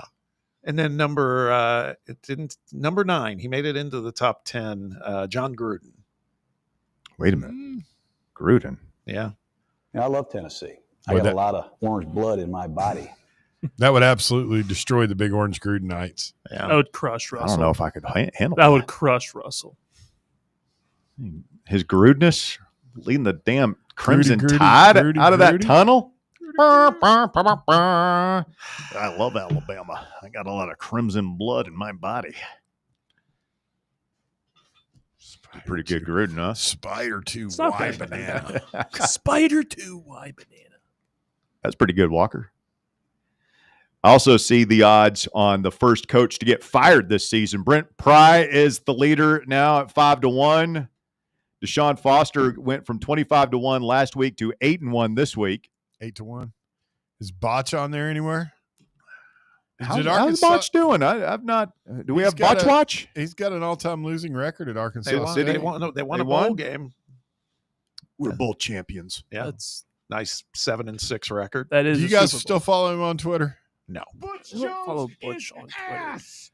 I don't know if I ever followed Butch on Twitter. Follow him on Twitter. And honestly. I follow the Arkansas State football thing just so I could see how corny. See if he still uses some of the same shtick he used There, with you, us. you just can't get enough Butch content, can you? Yeah, he loves He Butch. loves- Bonded. he I don't loves love him. Butch. I love to hate him. I love to make who fun else of him. was on the list? Kalen DeBoer at 20-1. Mike Norvell went from 14-1 to 22-1. So you've got some change there. Cristobal went from 33-1 to 50-1. Where's our guy Sam Pittman? He's not on this list. Oh, why? He's gonna get fired. That one's inevitable. What about Stoops? Stoops on that list? He's another one with such a big buyout. Really? Now, hold on a second. The Sun Devils play Arkansas this week? No, we play Mississippi State. That's not what Cody's saying. No, they we play play Mississippi State at Mississippi State. Oh. We beat them Thanks, last Cody. year. Make me look like Arkansas And plays they're another directional school. They start out really Yeah, weak. they're really weak. Gonna pad that record. Bunch of guys dressed up in Batman pajamas. That's who they're playing. Oh, Arkansas State plays Arkansas. Yeah. Little Rock. Is that Botch? No. Mhm. Oh, it is. Yeah, Botch is Arkansas going to- Bowl. Going to Fayetteville. Botch with a chance to State championship right here. Yeah, good luck with that. I mean, are you pulling for Botch in that one? No, I'm pulling for Arkansas. I think you got to pull for Botch. No, I don't. You're pulling. I for really Botch. don't. You I- want the the upset? Yes, I want 3 Arkansas words State for to you. beat Arkansas. Barb's chip dip. Okay. All the stupid getting the players to carry him off the damn field after a Music City Bowl. Hey, the one that says it all for me was after the Dobnail boot. Oh, where the down to one knee crying. Yeah, where he goes to middle of the field. Oh yeah. It's like that. By the way, that was speaking of that. Bruce Pearl. Do you always remember what he did during starting lineups? No. They'd announce the starting lineups and your head coach, and he would get down on one knee and do a little praying, whatever he's doing. And I'm sure it's legit, but it felt very WWE to me. I was just like, it was like, I mean, did you think it was legit or you think it was WWE? I mean, I'll admit. You don't think he was praying? I don't think he was sincere. I'll say it. I'll get out there, Bob. The guy wears his religion on his sleeve. he does. That's fair. I don't know. You think he was? Wait, you are accusing Bruce Pearl of fake praying before games. We don't even know if it's praying. You know what I mean? It Whatever might have the just hell been, he's doing, Yeah, isn't just some TSM right there for a Well, second. I don't know. Imitate I remember Rabban, going the to thinker. Bruce Pearl press conferences covering some of those games, and he would do this thing when he would come in. Bruce, nothing if not savvy, always aware of the cameras Oh, and playing. Yeah. And he would do this thing. I've never seen any other coaches do it, where he would, before he walks up to the podium, like he would turn his back, like if that's the background, he would go to the side and like get right up against the wall and just sort of compose himself before he went up there, because he was always selling it, man. He was the show. He was good at it. He's a used car salesman. all those, that's all he was. I won't say all of those because I think Barnes is very genuine, but Calipari, just the way he would use the media. I remember the story about Calipari going up to do the ESPN car wash once, and he's flying up there in the Kentucky jet, and the sports information guy's there with him, and he's got a binder that he's trying to show Cal. Here are the questions, and he's like, I don't need that. And he's like, what do you mean? Like you're going to be interviewed by 12 different programs here. It's going to be like 3 or 4 hours, all this stuff. And he said, it doesn't matter what they ask me. I'm going to talk about what I want to talk about, and I know what I want to say. And if you watch Calipari, and I've noticed this since I heard that story, even I noticed it when they beat Kentucky this year. He'll go and sit down with the interviewer, right? And they'll ask him a question, a point like, what do you think won the game? Or what about so-and-so's performance? And he will just start talking about something completely different. And most people don't even notice because we've just seen so many of these interviews. It's whatever. But he will just, he knows what he's going to say before he gets on television. And it doesn't matter what you ask. He's just going to start talking about what he wants to talk about. Yeah, you know who was most famous for this in college football was Mike Leach before he passed away. Like that's what he would do. Yeah. I think he would try to answer the question. He would just start rambling and end up somewhere completely different. What a huge loss he was to college football and what's going on right now. Like I feel like he would have been the favorite Mike Leach non-football moment rant. Not rant. I mean, my favorite thing about Mike Leach was the whole thing with Tennessee, and for me, it's became our head coach. Man, for me, it's either Fat Little Girlfriends, loved that one, or the tape. And you could see this on YouTube. Like you didn't know he's being recorded, but it's after a loss, and he's at Texas Tech, and he's talking about he's just reaming his team out. He's like, a lot of cursing and F-bombs, and he's like, we didn't go make those plays. Michael Crabtree made those plays. That was last bleeping year. We didn't dial those plays. He's like, bleep you, bleep me, bleep all of us. The folding up the chairs and flattening them on the ground. That's what I was going to say. My favorite was him talking about the best Halloween candy with a sideline reporter. I mean, this is like in game, man. This isn't like even a post game presser. He was a nut. Yeah, it was. He's slinging those chairs, just folding them up and throwing them. Didn't want anybody to sit down. Quick timeout. The drive continues. Back to wrap things up. Hand things off to overtime right after this. The Drive. Congratulations. You found sports radio that doesn't suck. This is Fan Run Radio, Knoxville. Hey, Vols fans, Cody Brown here. I grew up right here in Tennessee and know what it means when someone says, I've got your back. That's why you can trust Farm Bureau Insurance of Tennessee. Whether it's your home, your vehicle, your family's future, or the business you built from the ground up, we will show up for all of your insurance needs. We are Tennesseans who understand what matters, which is doing right by you. Insurance is not all about just paperwork and policies, but it's about the people we insure every day. So if you want insurance that hits home, give me a call at 865-992-3871. Go Vols. We really need to get some branded stuff. Shirts, hats, promo items, something professional. I mean, we could just find a website and order a bunch of it ourselves. You could, but you're taking a big risk. You don't know the quality, the fit, the timeline. It's a roll of the dice. Yeah, I guess. But isn't that how everyone does it now? Not the ones who actually care about how their brand looks. Look, if we're putting our name on it, it needs to be done right. We need SM Athletics. SM Athletics? Yeah. They specialize in working with businesses like ours. Apparel, hats, promo gear, but real, customized stuff. They actually care if it turns out right. Probably a lot better than getting stuck with 100 t-shirts with crooked logos. Exactly. Plus, they'll walk you through everything. Sizing, colors, material, so it matches the image we're trying to build. Makes sense. What's the name again? SM Athletics. Trust me, If you want to look like a real company, not a flea market stand, this is the move. If you're serious about your brand, work with people who are serious about getting it right.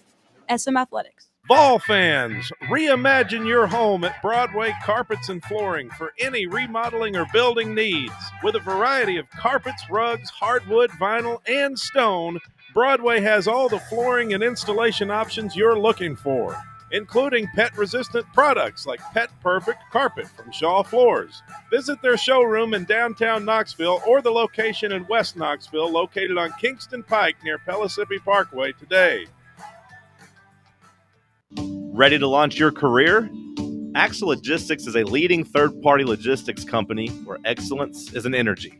With an award-winning culture, Axle proves that positive outcomes come from a positive environment and a work hard, play hard mentality. At Axle, the drive for success is infectious. And with an uncapped commission structure, hard work isn't just noticed, it's rewarded. For those with big goals and even bigger dreams, Axle Logistics is the place to start your career. Are you tired of trying to squeeze your dental appointments in on your lunch break or before you go to work?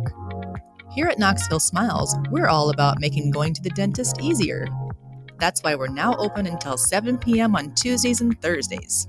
To take advantage of our new evening hours, make your appointment now at knoxvillesmiles.com or just call us at 865-539-1776. Smile brighter with Knoxville Smiles. Good afternoon. It's stop and go at certain sections of Kingston Pike, especially there at North Shore, as traffic starts to build pretty good through downtown with more volume. 40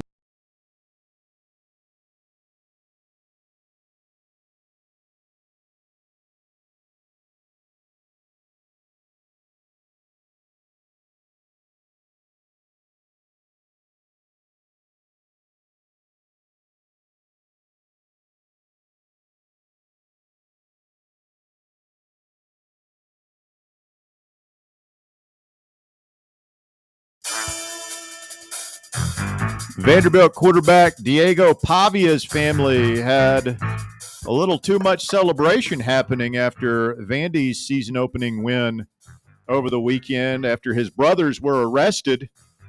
I guess they're twins, too. I'm just picturing the twins from Breaking Bad with the axe. Oh, yeah.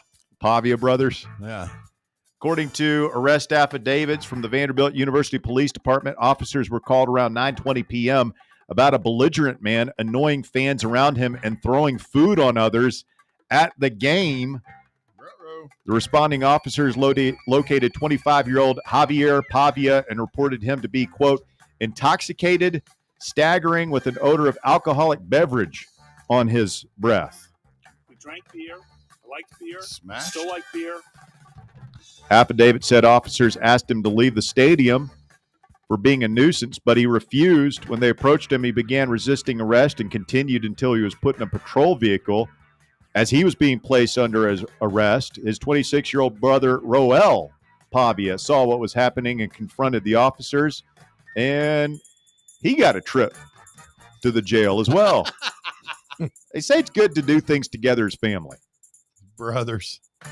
Somebody's got to stay out of jail. I mean, you can't. You got to be smarter than that. Somebody's got to come bail you out. Well, speaking of intelligence, you guys might have seen this. This was going viral over the weekend. Two men in the Houston area took turns shooting each other in the head while wearing a Kevlar helmet. Well, they were going to take turns. It only lasted one turn. Oh, no. Yeah. That's horrible. Guy died. Kevlar helmet didn't work? Whoever was going to go second really got the... Or shoot second? Yeah, whoever was going to be the second shooter really got the raw end of the deal on that one. Well, go ahead. Well, 37-year-old Sean O'Donnell's been charged with murder. The shooting death of Aaron Prout, 34-year-old man from the United Kingdom who resided in Harris County, Texas. Prior to the Prout sustained a gunshot wound to the head on August 17th. Call me crazy. I'm no lawyer, but that sounds more like the definition of involuntary manslaughter than murder. Well, he did shoot him in the head. I realize at that. Point blank range. But it's all about the intent. It sounds like these two, while misguided and completely brain dead, now one of them literally. It doesn't. I don't think he intended to kill the guy. Probably not. No. That may be involuntary manslaughter. It'd be fun to do with your buddies. You slaughtered a man, but hey, I'll go first, man. Here, go ahead, shoot me. Last words. Hold on, man. Is it on straight? No, man. I got this Kevlar helmet, man. It won't be penetrated. Bullet won't go through. It's Pop Kevlar. it up, Poppy. All right, that's the docket. It's brought to you by the law offices of Jerry R. Givens. If you are injured in an accident, going through a bankruptcy, going through a divorce, call Jerry Givens. He can help. As always, the phone call is free. The advice is free. So what do you have to lose? Call 865-801-9250 or visit him online at jrglawtn.com. The law offices of Jerry R. Givens, legal expertise you can rely on. Let's get a call from some random guy on the way out the door. Good afternoon, Rando. Gentlemen, how are we? Doing well, Good. thanks.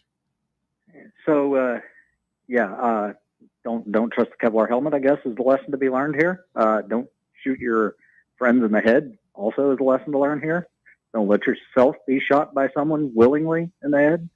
And there's a lot of takeaways there, Russ. Life is all about lessons, Rando. I always say I this. learned a hard one. You got to learn, yes.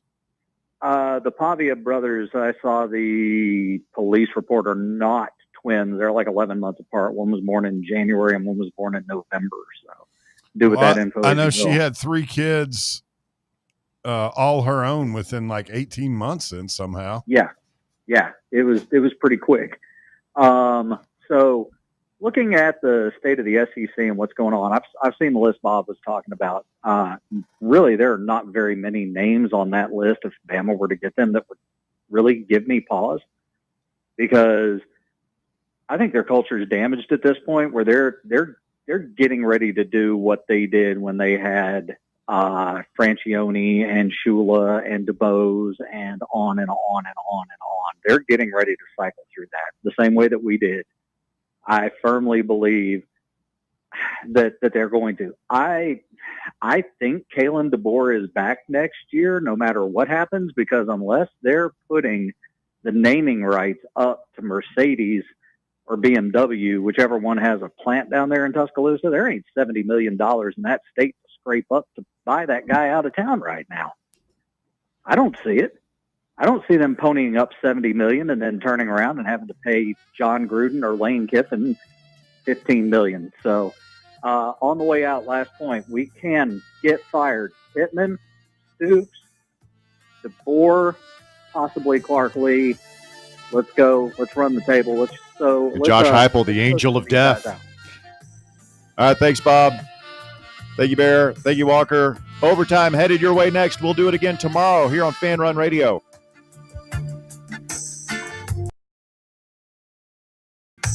The Drive. It's football time at Tennessee, so crack open a cold beer that doesn't fumble the flavor. Garage Beer is 100% beer-flavored beer. No gimmicks, just cold beer. Built for bonfires, backyards, and beating Bama. Garage Beer is proud to be brewed right here in the Volunteer State. So pick up a 12-pack today and look for the Drive celebrating Football Fridays at select Garage Beer headquarters around town this fall. American-owned, Tennessee-brewed Garage Beer. 100% beer-flavored beer. Friday Night Lights are back, and that means so is the SM Athletics Friday Night Scoreboard Show. Join me, Tim Hill, a.k.a. Vols Tim 85, and my crew every Friday night starting at 9:30 p.m. Live action, live calls, and all of the biggest talking points in East Tennessee high school football. It's the Friday Night Scoreboard Show presented by SM Athletics right here on Fan Run Radio, 1340 AM, the free Fan Run app, and streaming live on YouTube on Fan Run TV. Yee-haw! I've been hooting and hollering ever since I started betting with the VIP Play app. VIP Play has more than 200 leagues, every bet type you can imagine. Live betting and live hosts, all with 24/7 support from real live people when you need them. Start betting better.